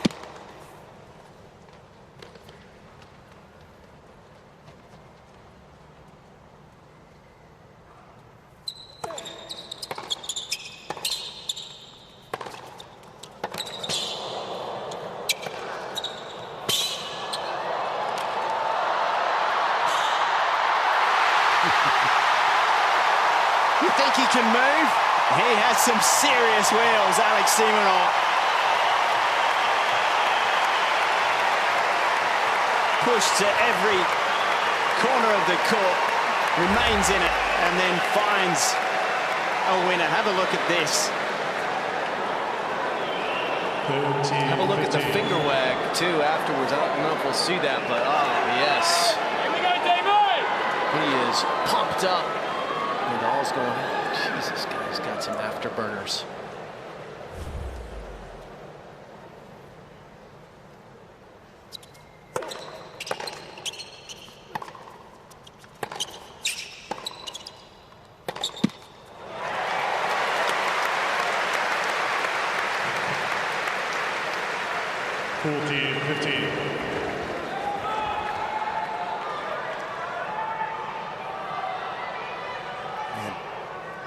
Nadal winning 5 games in a row at the end of the first set, beginning of this second set. Now Minaur with a point for 4 games in a row.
Crazy good tennis happening here on Ken Rosewall Arena.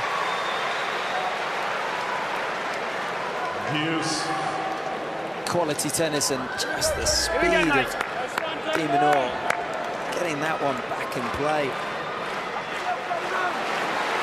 Nadal doing very well to deal with that backhand smash.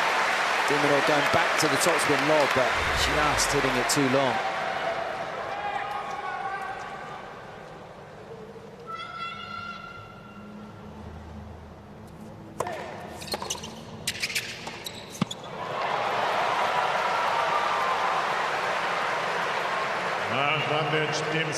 This is what makes Nadal so difficult, isn't it? Because he never drops the shoulders. He just has this ability to play every point on its merit, no matter where the scoreline sits. Relentless. His chance now to get it back on serve. Fault.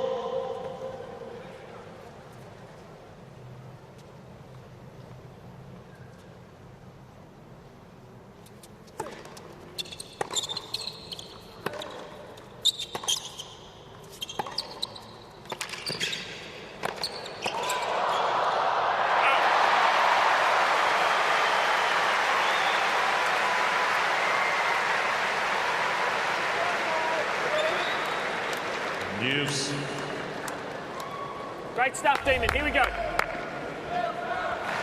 What a terrific backhand from Alex. Nadal had a play on the overhead, but just beaten by the pace. Not quite able to control it.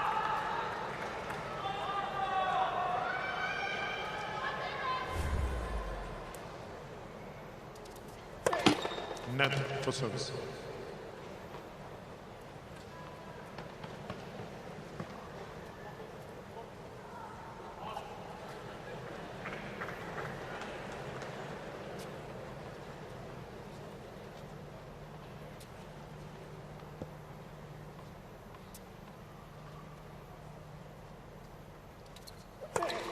Fault.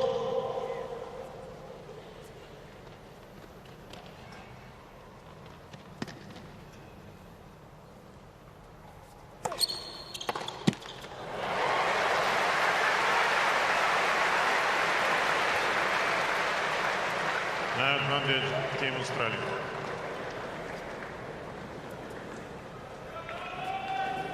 Unusual to see Nadal miss second returns. He's normally so good at standing deep, getting them into play, and then going to work on his forehand.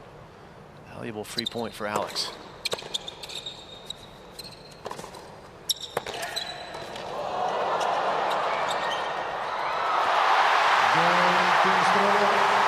It was tough.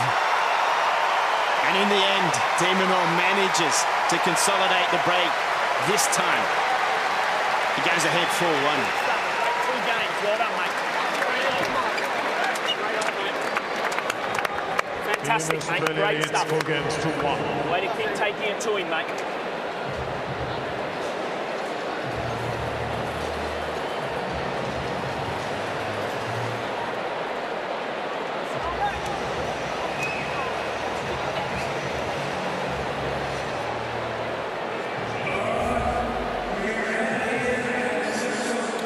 When you have two players that try as hard as these two do on every ball, there's no ball that they don't run after. You just come up with some incredible points, and you have to win points 2 and 3 times sometimes. Yeah, that's right. And when the ball keeps coming back, it sometimes forces you to go a little bit closer to the lines. You take more risks, and you can make more unforced errors. But Minaur will be very, very pleased with the last sort of 20-25 minutes of tennis. He was looking down and out, setting a break.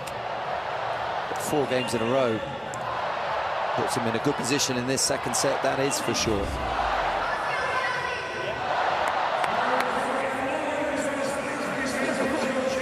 Demons chilling over there, feeling pretty good. They're desperately trying to cool Nadal's body temperature down in the team zone over in Spain. They brought a fan in right up close to him. They've got ice around all over him. He's Control got aggression. Here we go. Stay on him right now. Don't let up, mate. Come on. Working awfully hard out here. Got the ice towel on him. Well, let's go down courtside, and Buck Petchy's he's in pretty tight to where that team box is for Spain. How's that looking?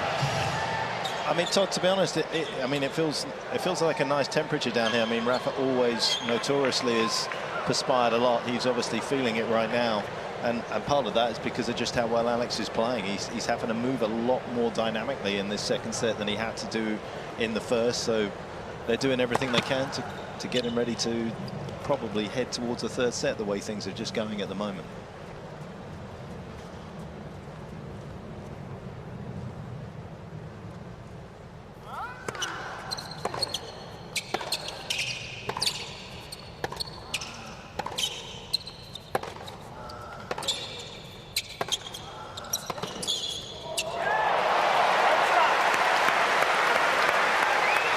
Demon's backhand is on fire right now.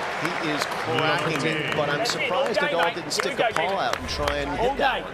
Yeah, that's right. I mean, in the construction of that rally, I sort of felt like Nadal was on top, but with one swing of the racket. I mean, could he have gotten out there and reached for it? Maybe. No. We're certainly used to seeing Rafa attempt to run those down. It was a heck of a strike from Minaur. That is one as well.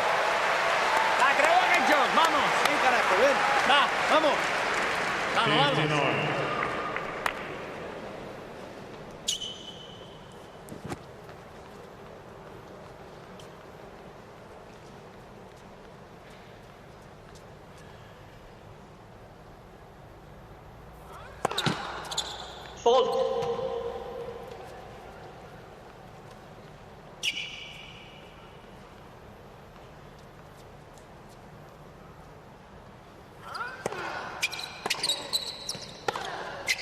Out. 15-30. He's getting frustrated, Rafa, at this level that Minaur is throwing at him. Every point, mate. No let up. Let's go. Smacked the ball in anger at the net at the end of that point.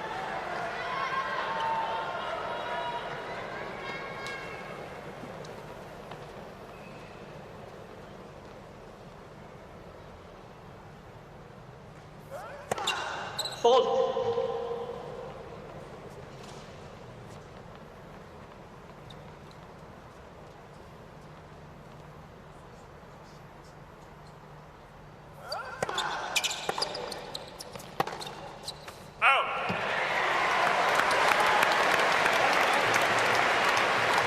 Now this is 15-14. Here we go, mate. And again, Demon. It's unusual, isn't it? Yeah, I'm trying to get my mind to work out how to best describe what we're watching, because this is Nadal playing tennis that we don't normally see him. We normally go into a lockdown mode as opposed to go and try and hit himself out of trouble mode. Looking for shortcuts, isn't he? Mm-hmm. And the shortcuts means taking risk, and he's making mistakes.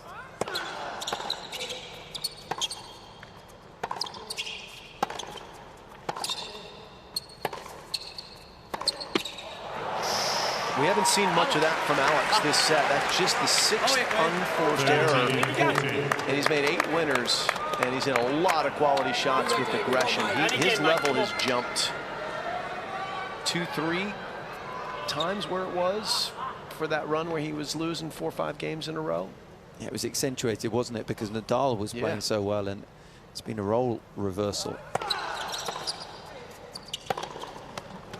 That one's gone as well, and so has the service game for the double break in Australia, with Alex de Minaur at 5-1. Trying to lock in again. I mean, de Minaur is so razor sharp. He has not missed a return of serve on Nadal's serve this entire second set. That's incredible. Nadal's serving at a nice percentage, and it hasn't changed from the opening set. De Minaur has just improved dramatically in the set, and he is on the cusp of a third now.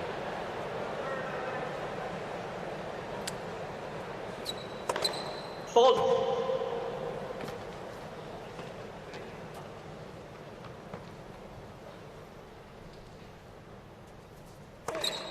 Love 15.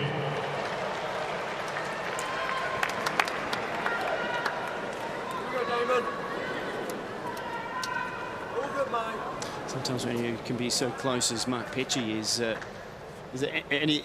I mean, we're not talking about injury or anything, but the physical look about Rafa. Todd, I think he's fine. I think he's frustrated with his own level, but credit to Alex down the other end of the court.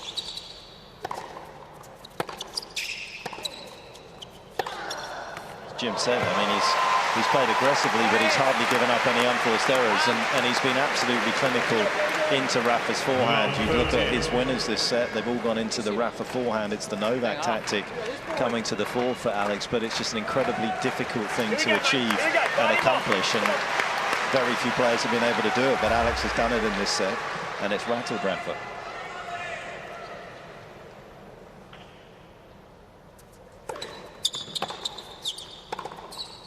So the next part of that equation is maintaining it and how long he can manage to do that. Love 14. Because as he serves for this set with 2 breaks in hand, he's in a bit of trouble. And 40 opportunities for Nadal to get one of them back.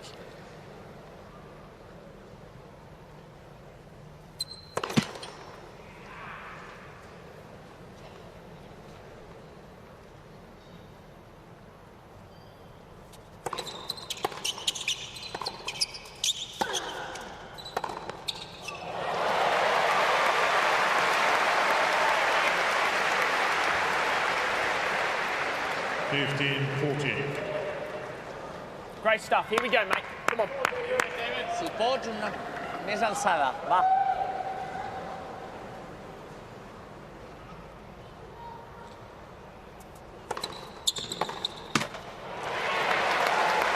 Great angle, mate. Good cut. 30-14. Vinga, va. Aquest joc ja estem aquí, va. Dale.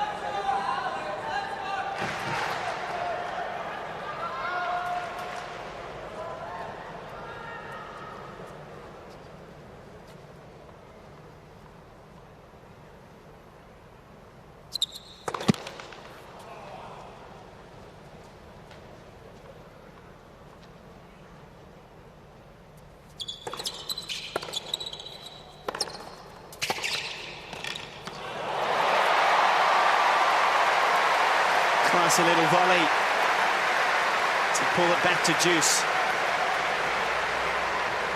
Great stuff, mate. Way to back yourself. Here we go.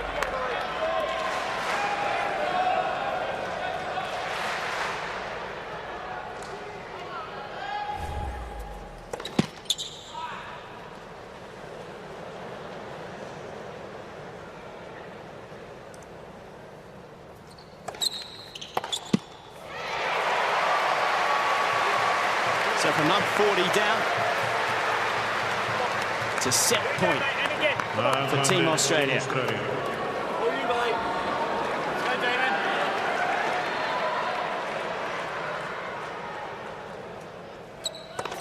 Fault.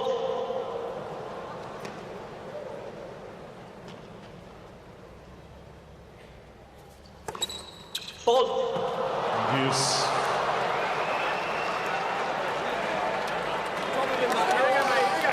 There were doubles in this game. Minaur. 5 in total for the match.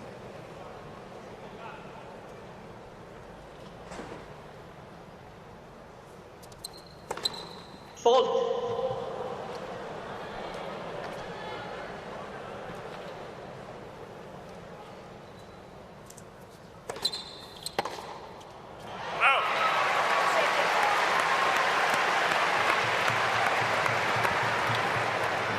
Perhaps with the scoreline at 5-1 is trying to shorten these points. He's standing in on these second returns and he's not making as many as he would like. So another set point now. Trying to shorten these points or get into the third set. Well, there he goes there right now, because that is a sensational set of tennis from Alex de Minaur. He takes it 6 games to 1, and we're all level here on Ken Rosewall Arena.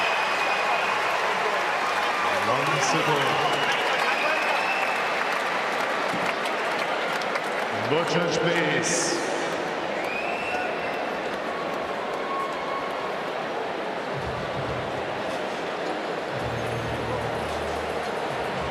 Well, that's a great mental effort from Alex de Minaur to...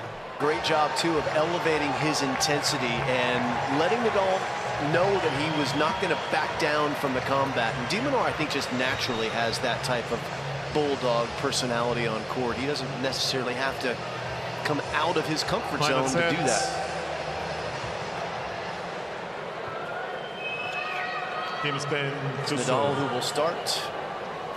Hour and 44 on the match time for 6-3, 6-1. It's a long set of tennis, isn't it? That second set, 6-1, 54 minutes. Lots of long games. 15 long. Demon finally misses a return.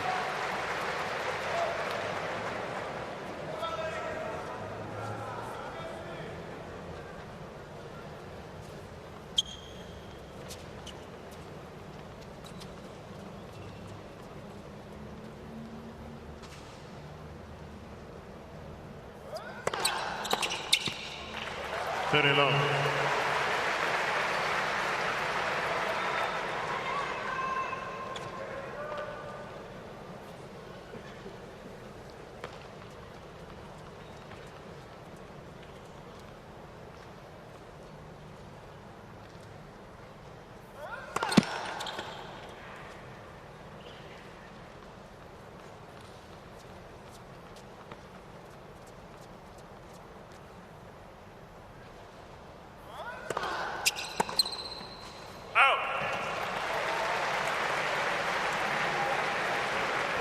Very long.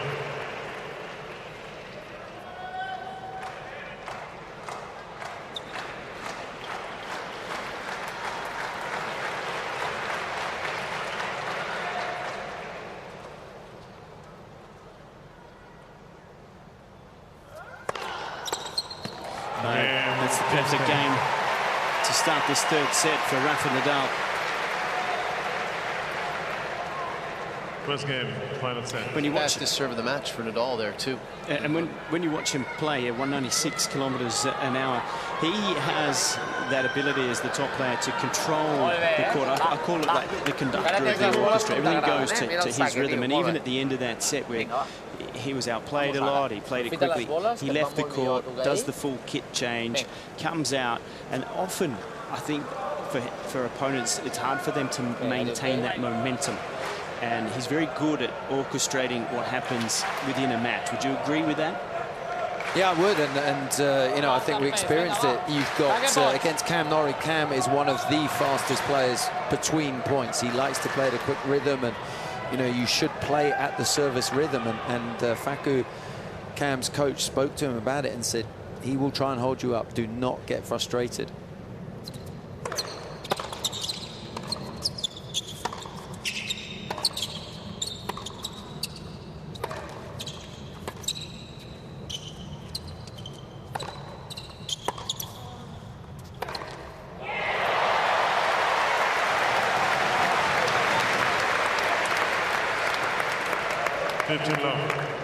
Great stuff, mate. That's it, Demon. It just unleashes this forehand. All day, mate. Way to take it on. Here we go, On the mate. rise, flattens it out.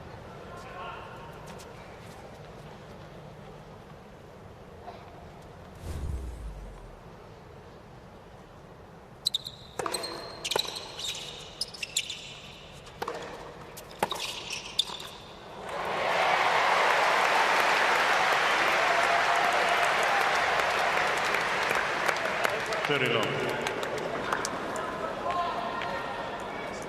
You go, Damon. Here you go, Demon. Come on, mate. Good serving, mate.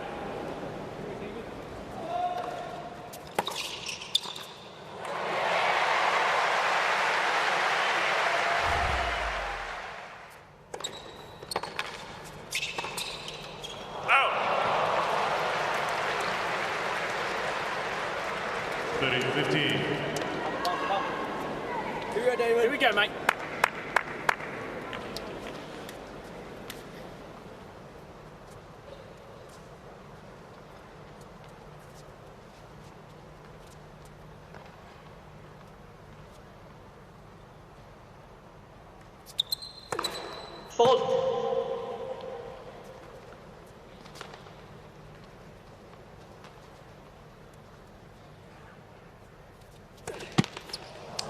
Nadal back very deep to return that second serve. Different position than he used at the end of the second set when it looked like he was in conserve energy mode. Here we go, mate. Come on. A bit of pressure on Minaur. What we haven't seen from Nadal in the deuce court, guys, we haven't seen him go back on the second return yet. Deep. He stayed in for every single one of them. As Kugler gets up for his teammate. And that surprises me. I think Nadal should go back. He's missed quite a few second returns in the deuce. He's going to stand in again here. It might work out for him. But if I were coaching him, I'd have him back right here. That's one of the few that he's made. Right time for it. Chance to shift momentum. Here we go, mate. Come on. It wasn't the worst second serve in the world from Minaur. It was in the corner, sliding wide, but Nadal cut down the angle, ripped it back cross court. Interesting game here from him with the new balls. It looks as though Rafa's just tapping the ball back into play and allowing Alex to perhaps overplay.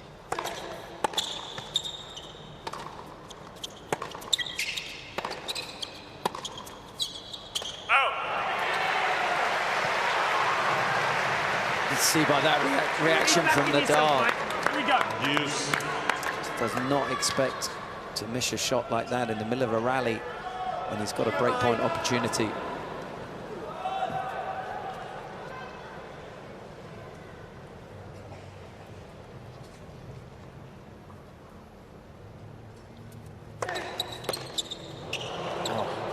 Shanking in the court.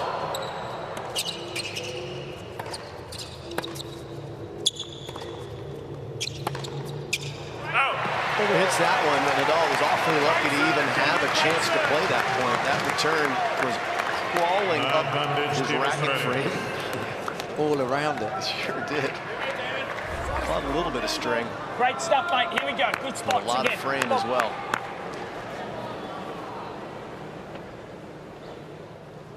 That can be off-putting if you're on the other side of the net. Demon did well to hang in there in that point.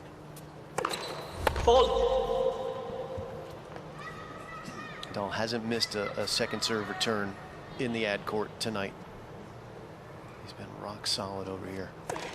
Net, second service.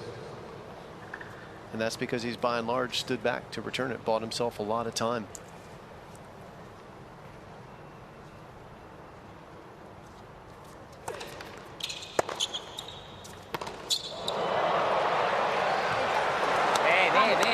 Six and out from Minaur on the forehand. Come on, mate, you got this, Damon. Cricket terminology for you, Jim. I know, I'm up on it. I was with you. Spent enough time with you. Thank you, Teddy. I got it.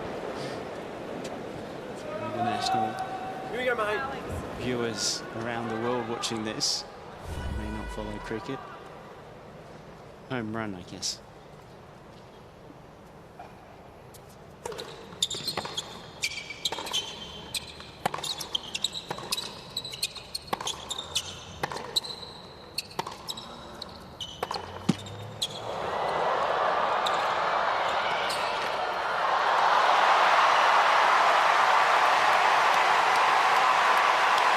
Well, for a moment, it looked as though the let cord was going to help Minaur.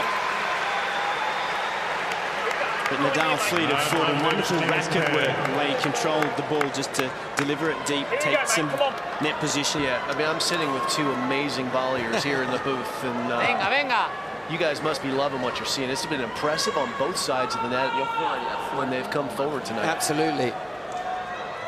Showing good technique and good positioning at the net.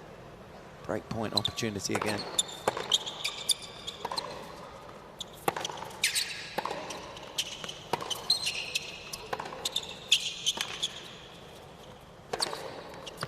Too good.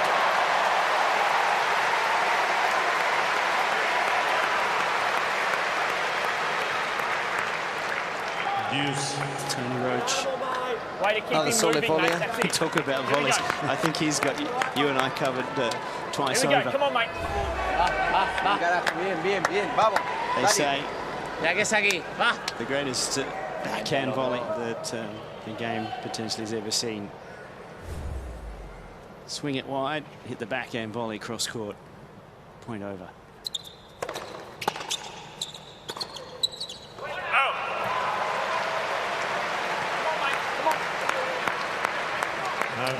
Minaur just can't get this game over on his side of the ledger. Another break point chance for Rafa, and Rafa is so good when he gets break points at converting a break. Traditionally, it's hard when he gets multiple break points to escape.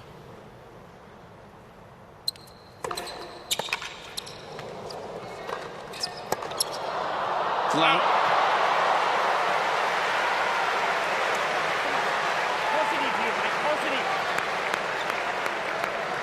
And was Rafa 3 for 3 on break points at the beginning of this match, and it's now 0 for 7. Come on. Vamos, Starts getting tricky. Ánims, vamos.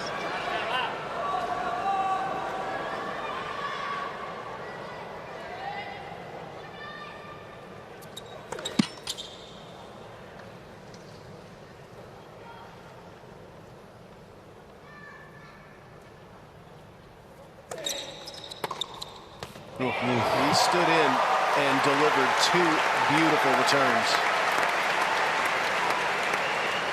One cross court, and that one Minaur did not see coming at all. Nadal lifting, trying to redirect momentum, redirecting that backhand. No perdis pistas si pots. Point number 4.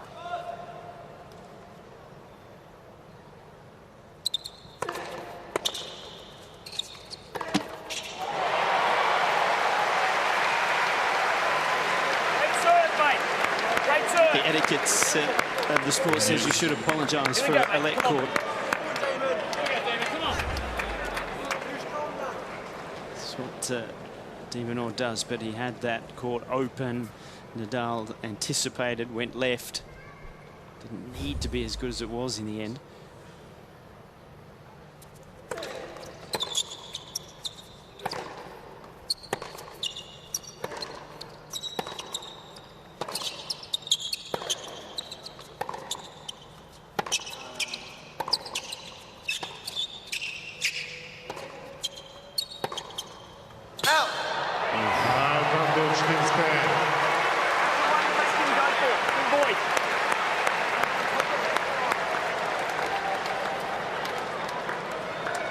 Here we go, mate.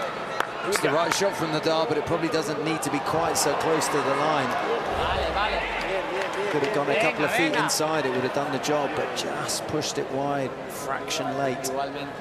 Fine margins out there.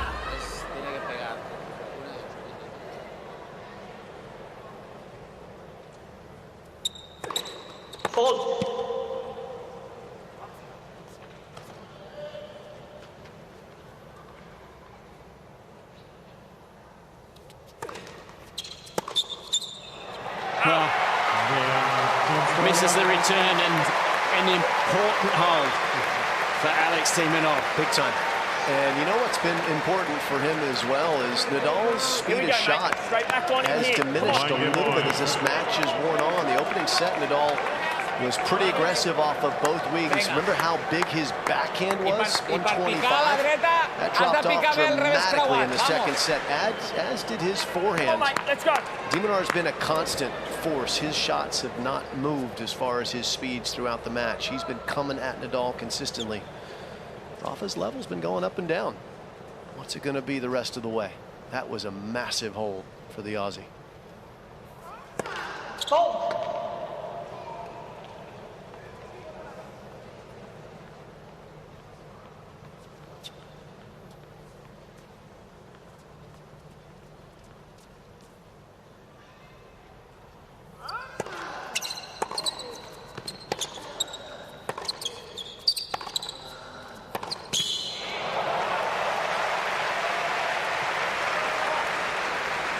Revés creuat fort, tio, Here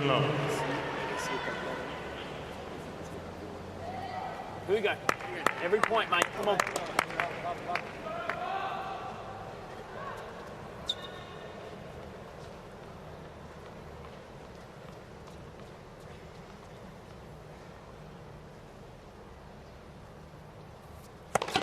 Net for service.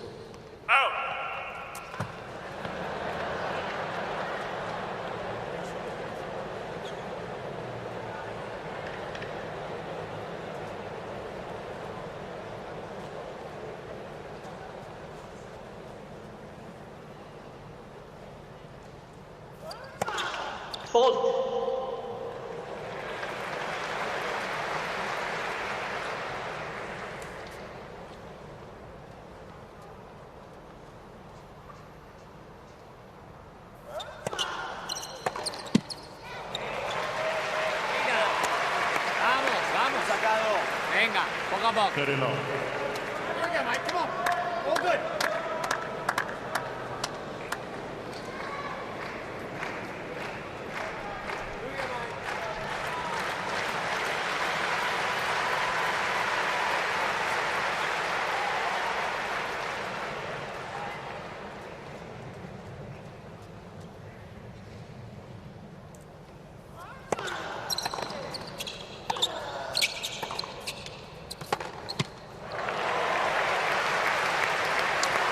One thing that has stood out to me just a little bit with Nadal is out of the corners in these two matches that we've been able to watch him this season is occasionally not quite to the ball as well as we're used to seeing him.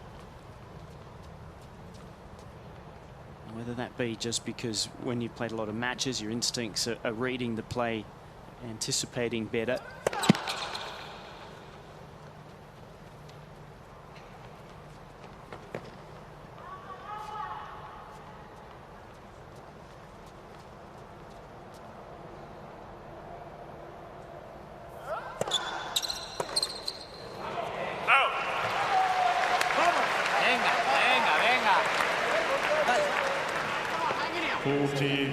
What you love when you're the server that is serving first in a third set is if you can hold your serves quickly and put the pressure back on the returner. Minaur getting through that massive game previously. And Rafa holding to love and looking like a quick game here.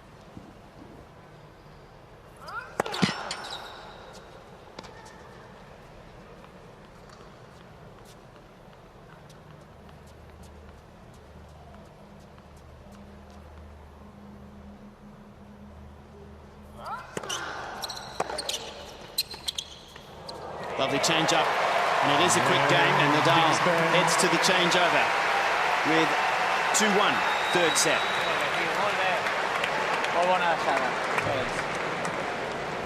Team Spain leads 2 games, 2-1. Dintre de lo que puguis tenir el xip de tocar.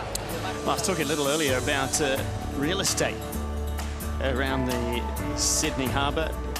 I said the animals at Taronga Zoo, well, they have one of the best views, and you'll see it here in a moment. It is a wonderful exhibition of wildlife there. Lots of key programs. It was established back in 1916. And like the botanical gardens with over 5,000 species of plant cultivation, there's 5,000 animals at the zoo, 350 species that you can go and take a look at. Interesting too, you keep learning things all the time, Tim. Taronga is actually the indigenous word for beautiful water view. There you go. Did you not know that already? I didn't know. No, I've only lived here for 51 years. Nadal's from, he has a beautiful water view as well. Mallorca, Spain. And when he's not looking at the view, he likes to be on the water. He's got a little skiff that he can get out on if he needs to. It's not a tinny, as we call it in Australia.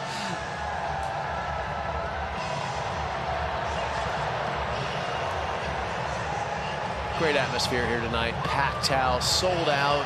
Australia versus Spain. Minaur given as good as he's taken from Nadal. Right in the thick of it. Which way is this one gonna go? Really hard to pick at this point.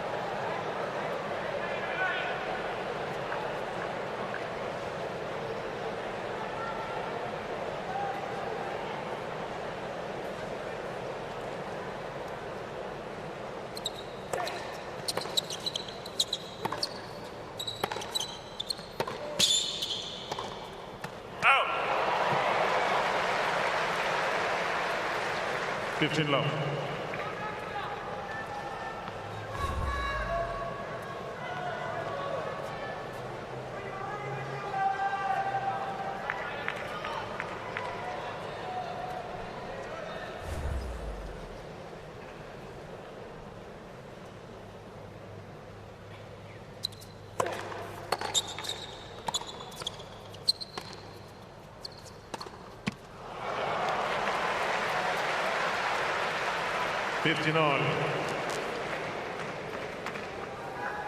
Alex just lost a little bit of the adrenaline that he had through that second set, having come from a breakdown in the second and then just getting on fire, and definitely an opportunity here for Rafa to potentially take advantage of that.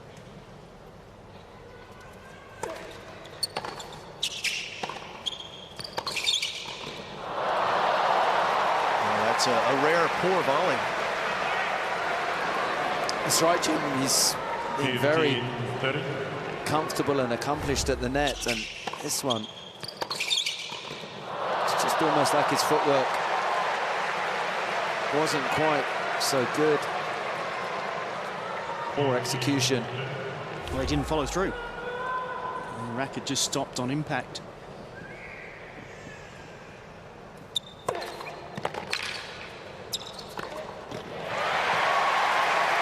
Nice comeback with that first serve, though.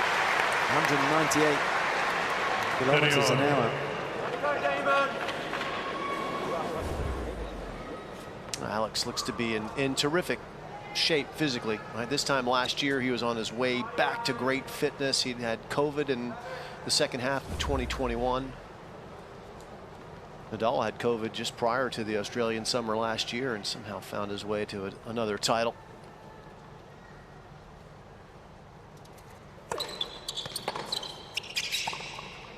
But I'm not quite convinced that Nadal's abdominal region is back to full fitness. There's some tells on his serve that would indicate that he still is hindered by it a little bit. Yes, he's able to play. Yes, he can look amazing at times, but his serve, it's different.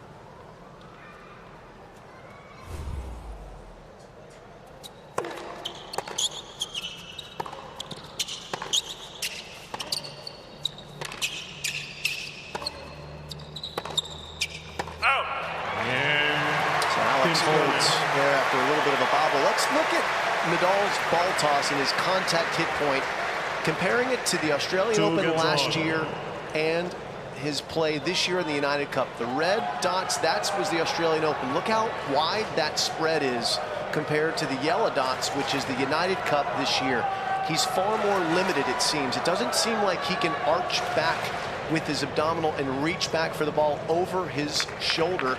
On the left side of as we're looking this, everything is moving out to, as he's serving, to his left side. I just don't know if he can use the abdominal to reach back up there, and what's that? And he's also hitting it at a lower contact hit point, not as high. That makes it harder to be accurate.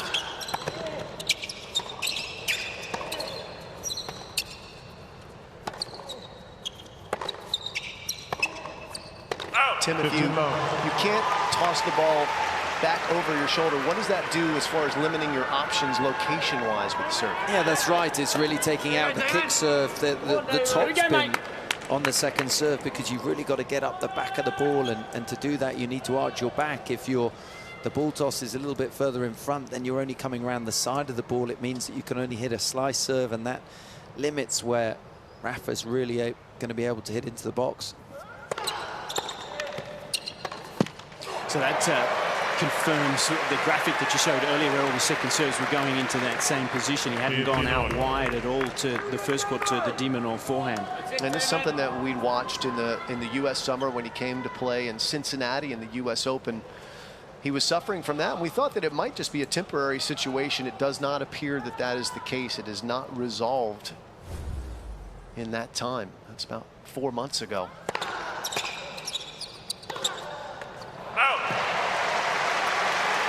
And with that predictability, Petch, how's that impact the returner? Well, the predictability is one thing, and it's interesting to see that he's not trying to serve the body, because, I mean, obviously that's been his patterns over the last couple of years on second, straight into the body. But I'll tell you the other thing from that graphic is how far forward it is. That affects your +1 shot. He's a lot further inside the baseline. He's a little rushed on his +1 after his serve because of how far forward the ball is.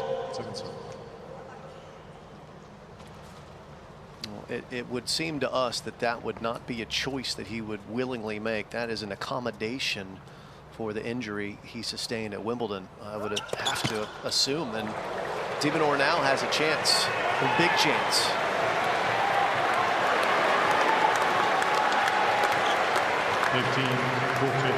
The double fault on the back of two unforced forehand errors. Nadal making life difficult for himself, and now can de Minaur take advantage, get this early break in the third set.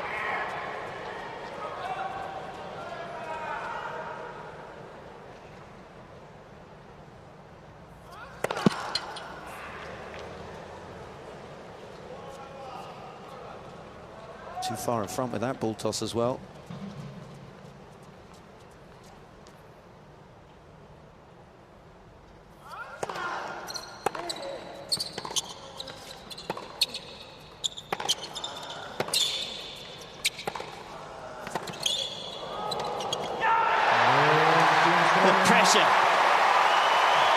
De Minaur has been able to maintain, has been magnificent, and it's got him the break of serve in the third set. Team Australia 3-2. Team Australia leads 3-2.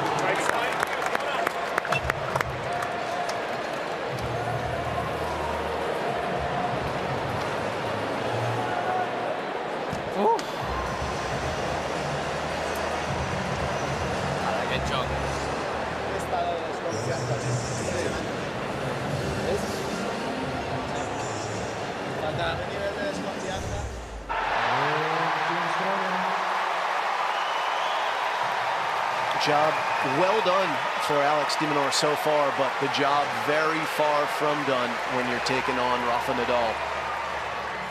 Yeah, it's a scenario when you're coming in playing one of the greats of the game, you feel like you've got nothing to lose and you're down a set. That's probably accentuated, but when you're in the third set, you're up a break, you've certainly got something to lose, and that's a significant lead.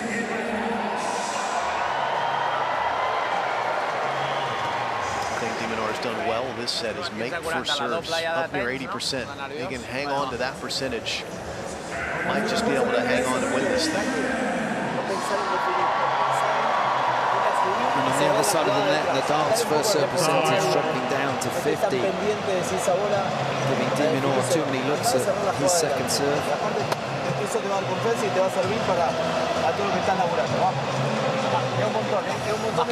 Alex de Minaur out of the team zone early, waiting for Rafa to come on out.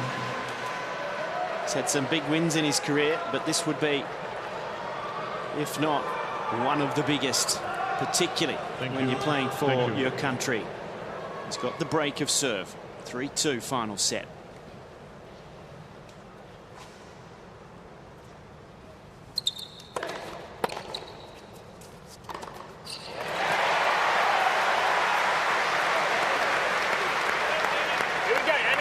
Here we go.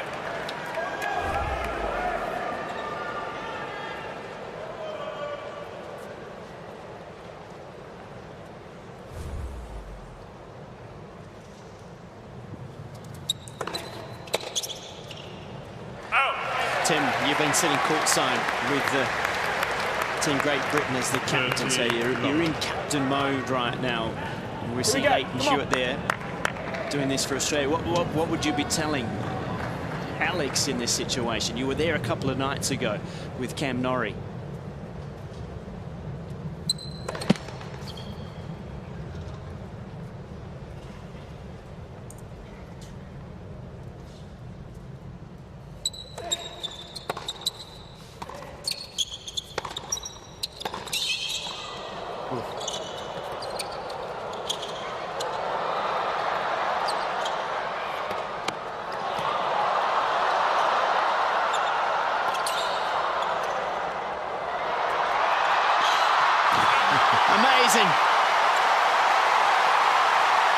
Will that be the spark that Spain need?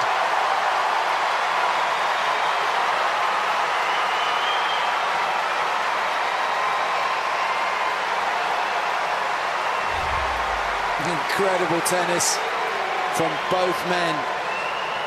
Nadal doing well to control the backhand smash. Minaur continuing to chase every ball, and then just the most delicate drop shot that not even that speed could get to. Here we go, mate. Now, from Minaur's point of view, it's that balance of control, aggression. You know, he has to stay offensive, but doesn't want to make unforced errors, give anything cheap to Nadal.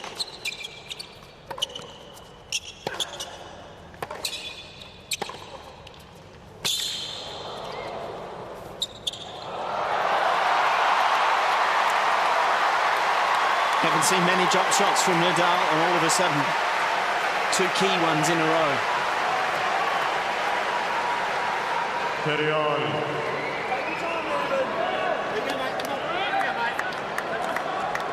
Here we go. Here we go, mate. Sound advice there, I think, from Leighton Hewitt. Take your time. He's just been run ragged in those last 2 points.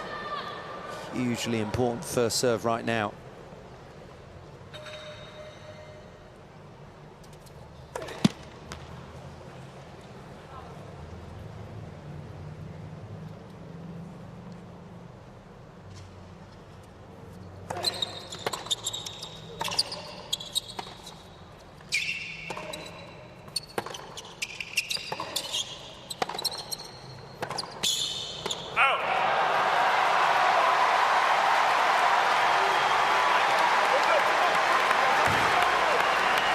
Just impossible to know what's going to happen next. 13-14. Well, this is tracking like the opening set where Minaur broke it 2-all for 3-2, and Nadal broke straight away and didn't lose another game. We'll see if that happens.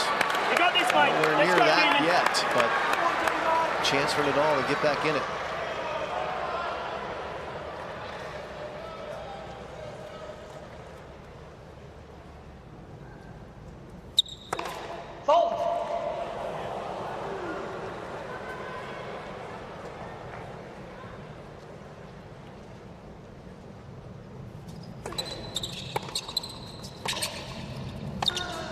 What qualities this champion has.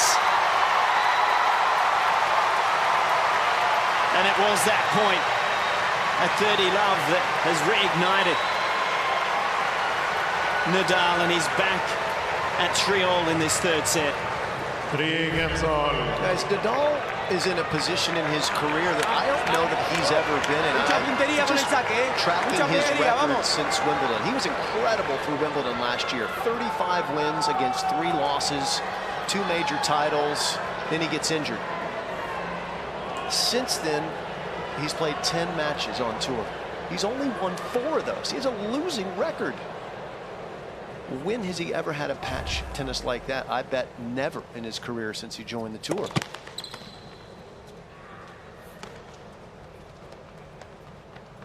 Right? I mean, yeah, it's a really good point, and even as great as he is, you need the matches, you need the reinforcement.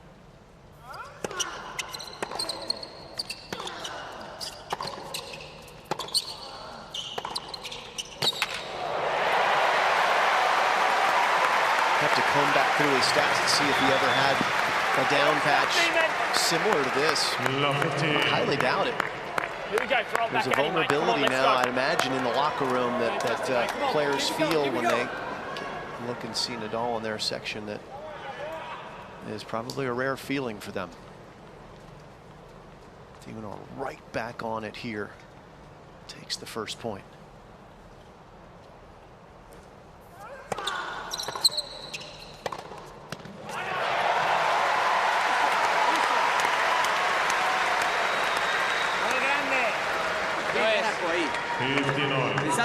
Pensando en subir, vamos. Has de tirar amb aquestes boles, molt bé. You feel that both players are looking to be ultra aggressive when they get the opportunity.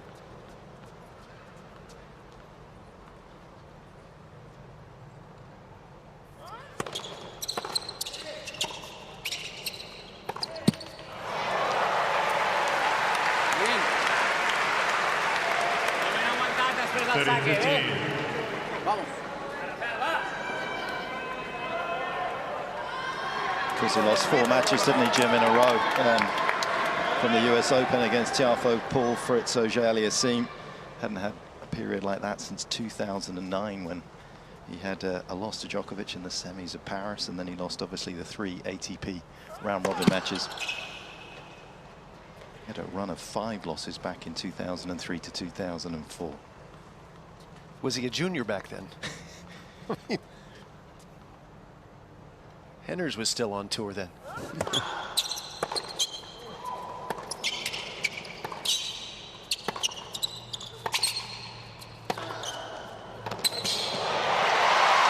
Sense of what we saw in the first set, doesn't it, where his level has gone again, it's raised, and it's the power factor 40-15. has gone with that. I can tell you who was back on tour then, the losses: Elanui, Habati, Correia, Lopez, Ascioni. Don't think he lost to Ascioni too many times after that.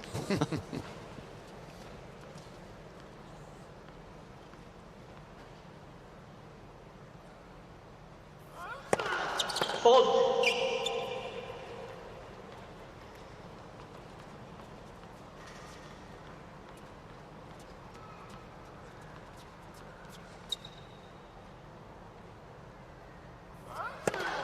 40-13.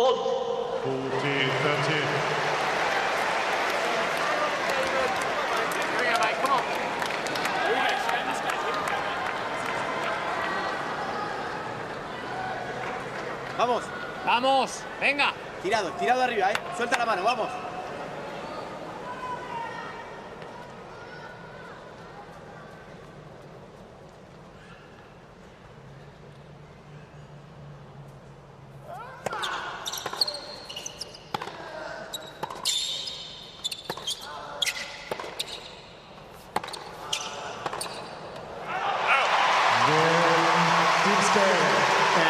Nadal has got himself back in front here.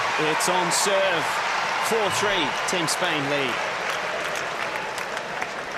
Molt bé, tio. Molt bé de dreta, Team Spain leads 4 games to 3. No tinguis por.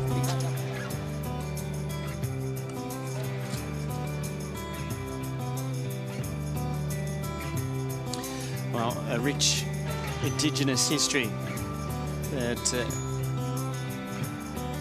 state of New South Wales, Australia has.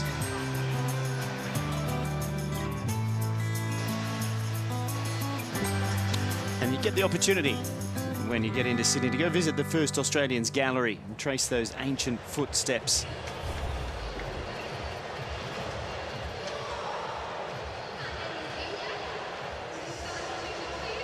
Talking about foot speed, Maddie Inglis in the gym. Warming up ahead of her match that's still to come here this evening.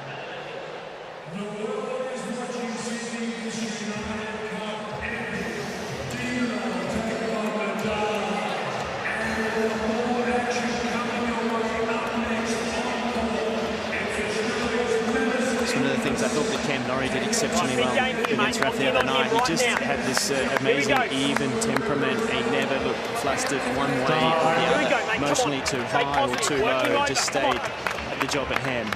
Yeah, I think you know, it was, the game plan was clear in his mind, and he was able to really focus on that and you know, get that great shape on the forehand in the rallies, and then he's got such contrasting styles on the backhand side. And as you say, you know, once he got that opportunity in the third set, I thought Cam Norrie was very impressive, the way that he maintained that aggression when he came to serve it out.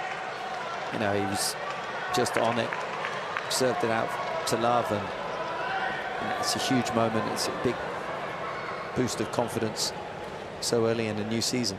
Well, tough service game ahead now for Minaur after having that break at 3-2 and dropping serve. Needs to hold here.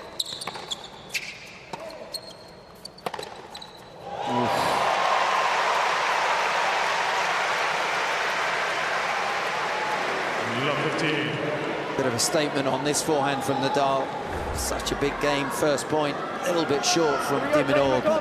Here we go, mate. Nadal just crushes these when you're caught side the sound of it. It's impressive, or pretty intimidating. Caught the sound, didn't see it. Fault.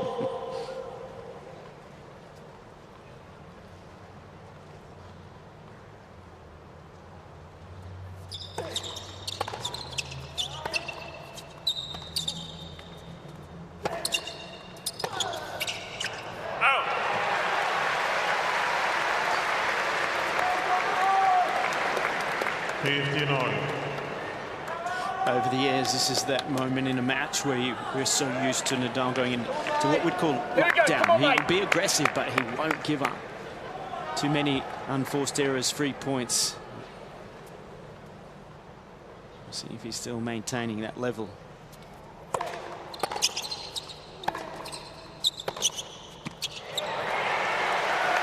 It's the difference at the moment right there. It's exactly that. You've just seen, you know, one of Nadal's best forehands in the first point of the game, crushes it. You think, here we go, the pressure's going to come, but 2 unforced errors. There's a little bit of breathing room for Minaur at 30-15.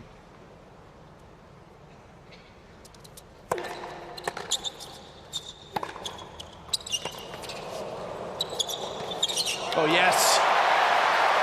Sensational. That could have been tricky.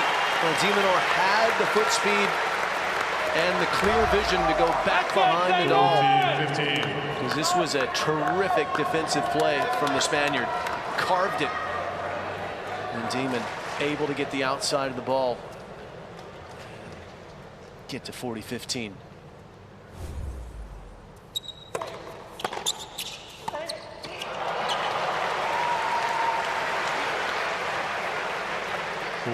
That's it.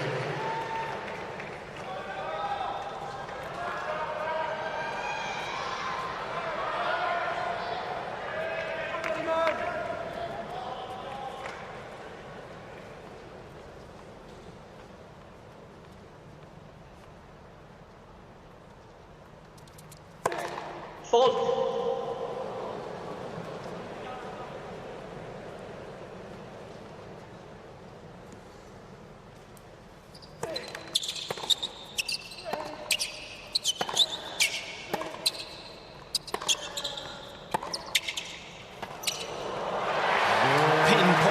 Accuracy with that backhand, catches both corners, 2 lines, and it's tight, 4-all. 4 games all.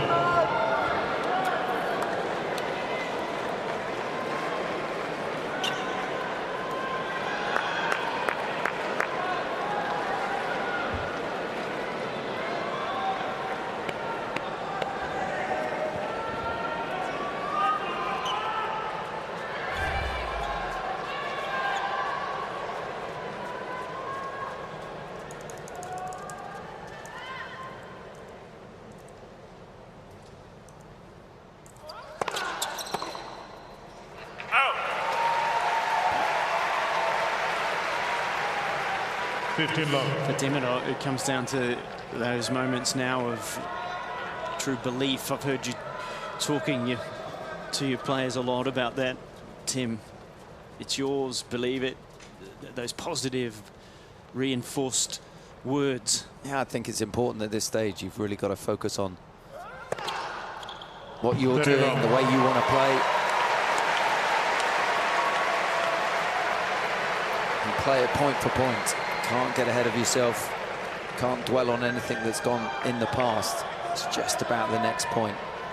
Playing it to the best of your capabilities.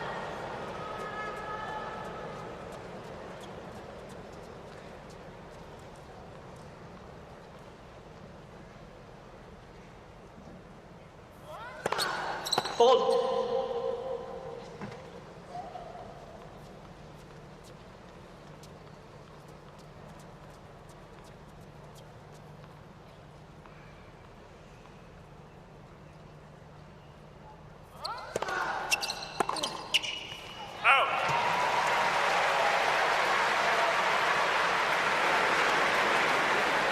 Just held on to a good service game, Minaur. The last thing he would want to do is giving Nadal a quick, comfortable hold at 4-all in the third set.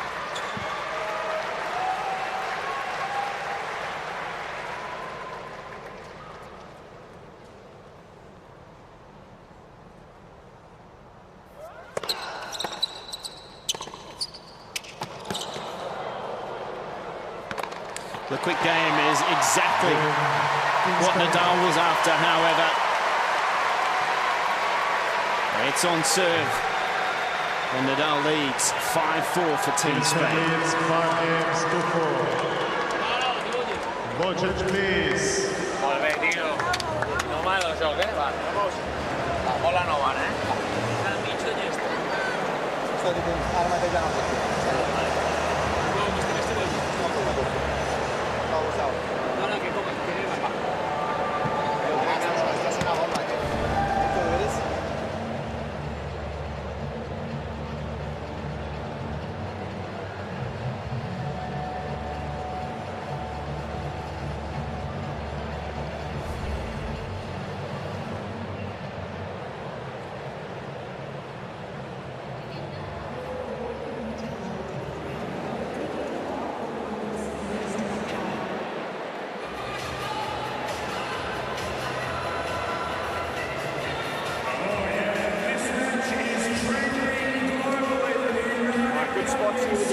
Mate.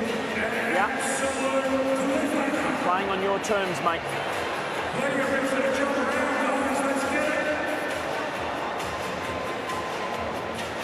These are the moments for Alex de Minaur as he comes out to stay in the match.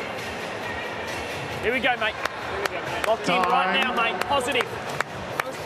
Where he has to do what Leighton Hewitt Every point, has just here we said go, for mate. us. Come on. Here we go, mate. Let's go. Come on.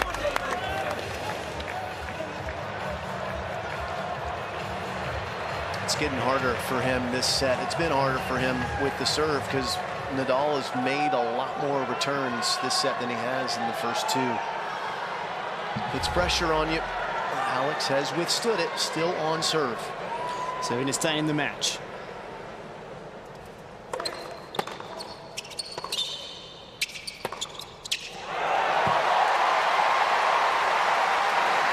And that builds enormous pressure.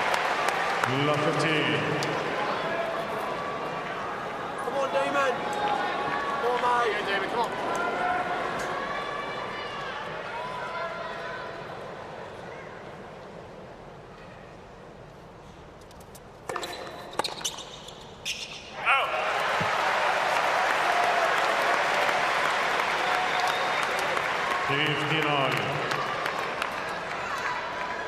Great stuff, mate. Here we go.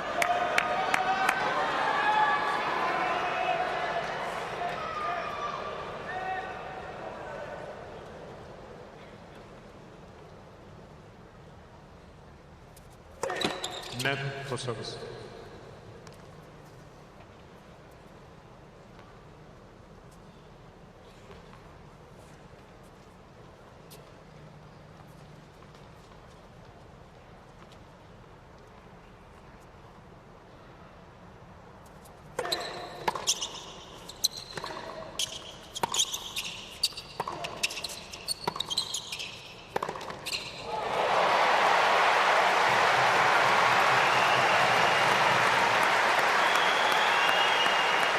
Held his ground when Nadal tried to push him back on the backhand wing and then let fly with the winner that caught a lot of the line. What a time for that shot. That was awesome.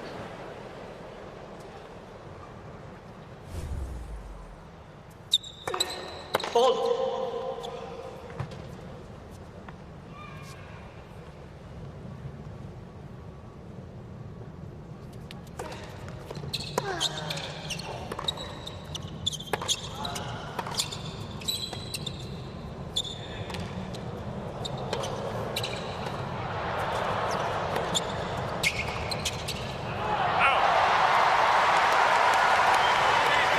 Great depth from Nadal and 2 forehands there. The crowd were hoping for an out call, didn't come. Eso es. Va, va. Vamos. Muy buenas atletas, vamos.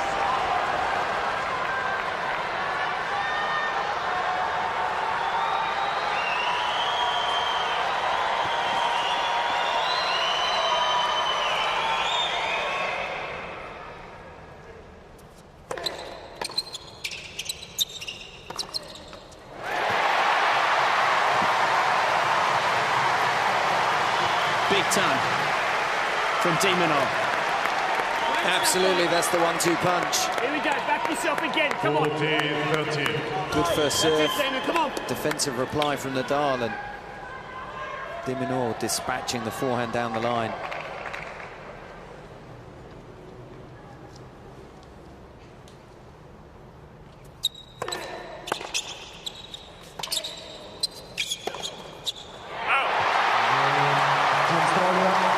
And a good effort. Momentarily 2 points from losing the match. At 5-4, 30 all, and 2 well-played points gets him back to level. The new ball's getting in the rally here, yeah? Here we go, mate. Come on. Let's go. This one, mate. Come on.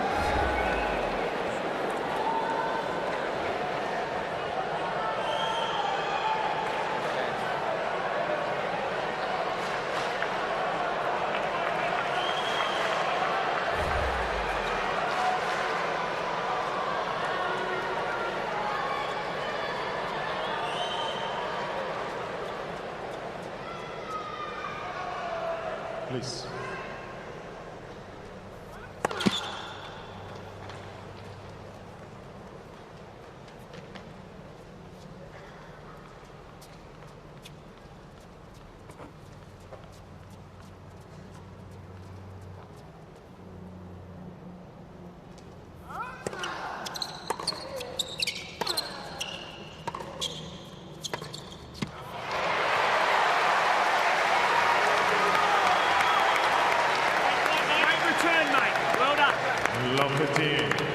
And again, mate, keep building. Here we go.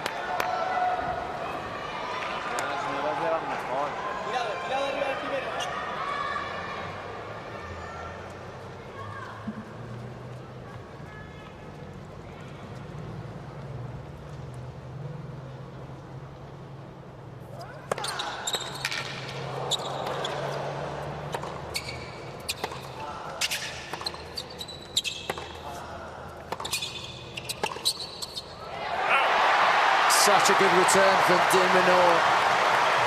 195 kilometers an hour from Nadal, just 1 kilometer shy of his faster than the night. It's close to the line, but it came back with interest. Here we go, make him play again. Come on. Leighton Hewitt on his feet, very vocal.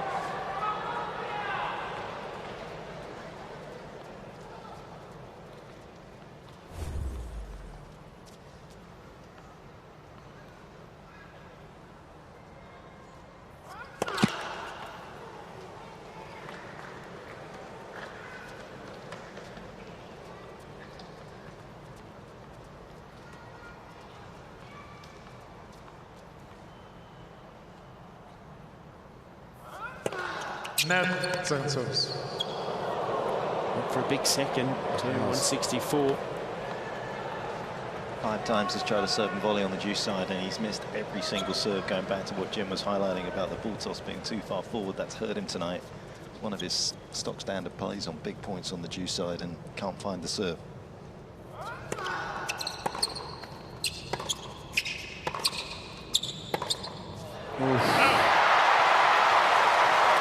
And he got caught with his body weight going backwards on that backhand. When that happens, the ball flies. It goes long over the baseline. Great return, mate. Here we go, make him play again here. Especially when those balls are only a game old. This just flies on Nadal. Just a shocking unforced error. At this stage of the match for a player of his quality. 3 opportunities to potentially serve for this match for Alex de Minaur.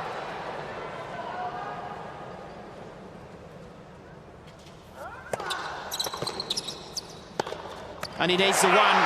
Another error off the racket of Nadal. And de Minaur's got the break, and he will have the opportunity to serve for the match at 6-5.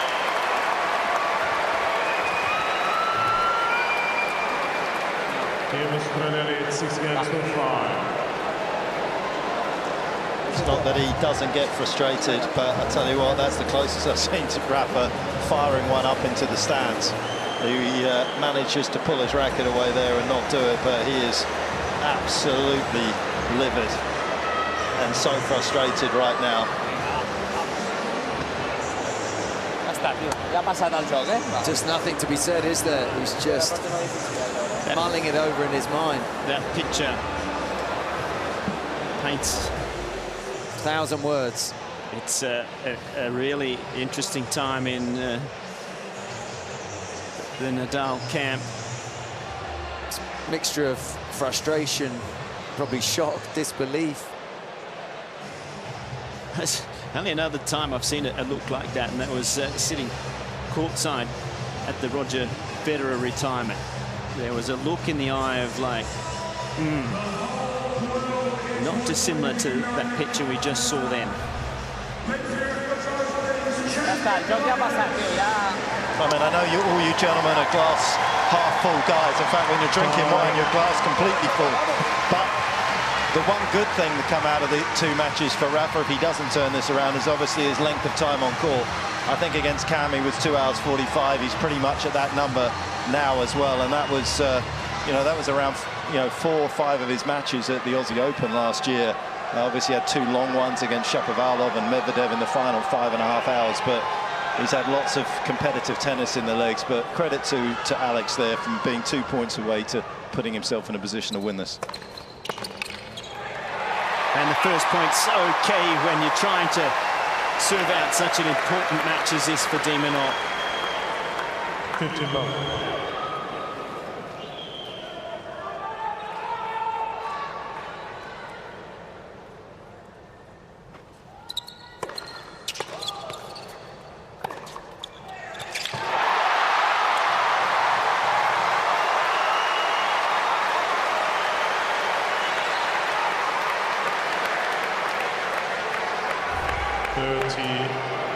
Halfway there.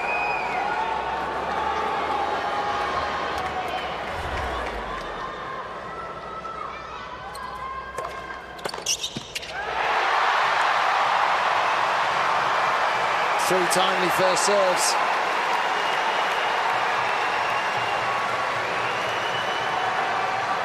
And 3 match points. And the Demon delivers for Australia.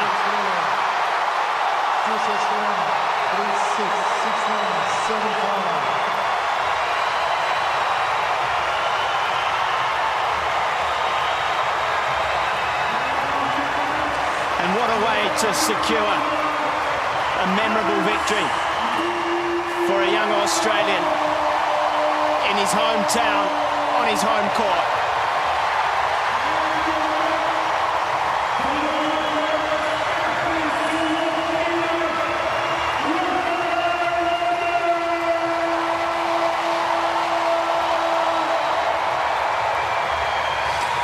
Minaur showing the respect to Rafa Nadal, a wonderful sportsman, but this is a moment for him to savour.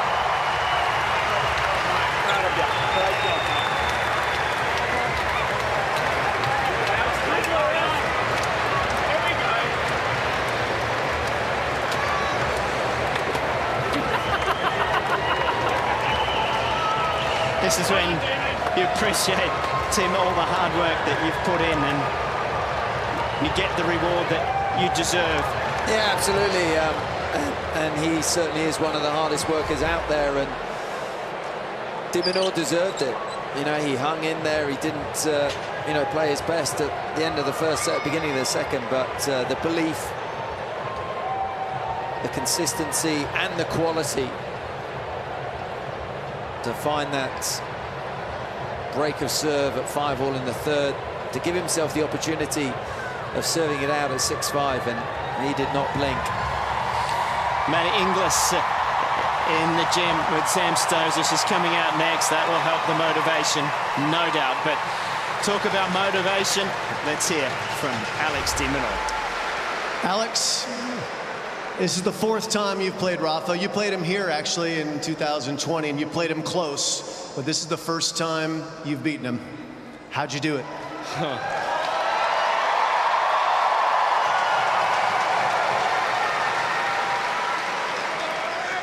Honestly, I couldn't be happier with our managed to get my first win over Rafa on this court in front of you guys, because you guys are...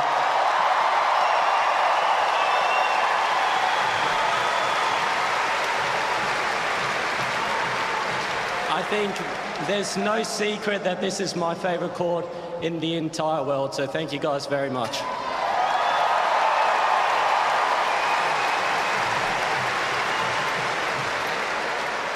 But yeah, I knew it was going to be a battle. Rafa's a hell of a competitor, and what he's been able to do for this sport is truly astounding. So I'm just honoured, and you know, it's a dream come true being able to beat him on court. So very happy with that.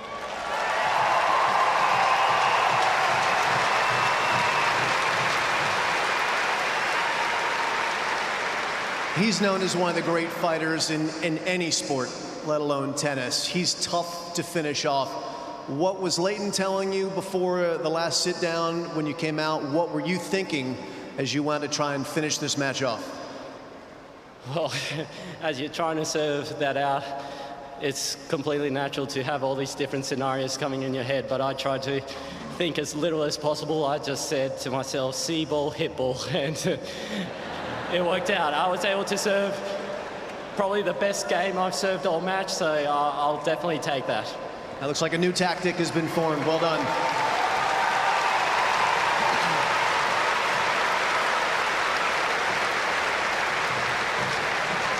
You're obviously in great shape. You've done a lot of work in the off-season. You look ready to make an assault at the Australian Open. How do you feel like your form and your fitness is as you look ahead to that event?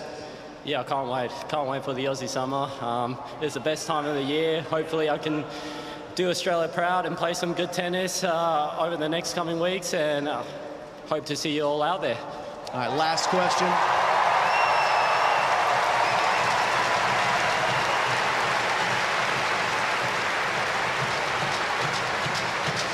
You've been amazing when playing for the green and gold, when playing for Australia. Phenomenal.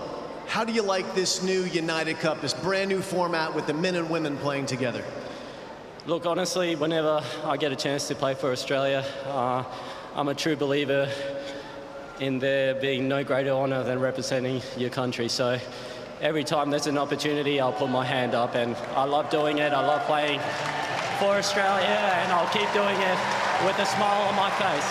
All right, you put your hand up. Let's put our hands together for Alex de Minaur.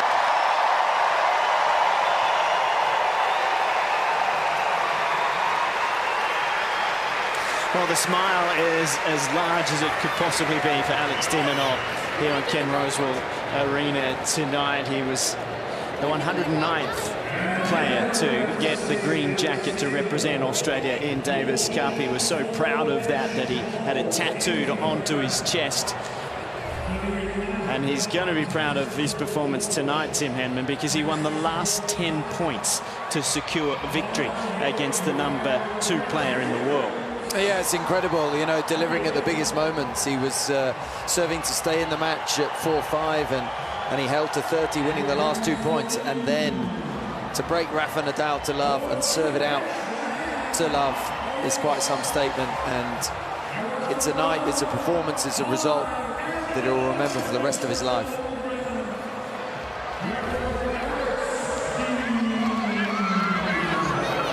Still soaking it all up. Hasn't left the court yet. Gives us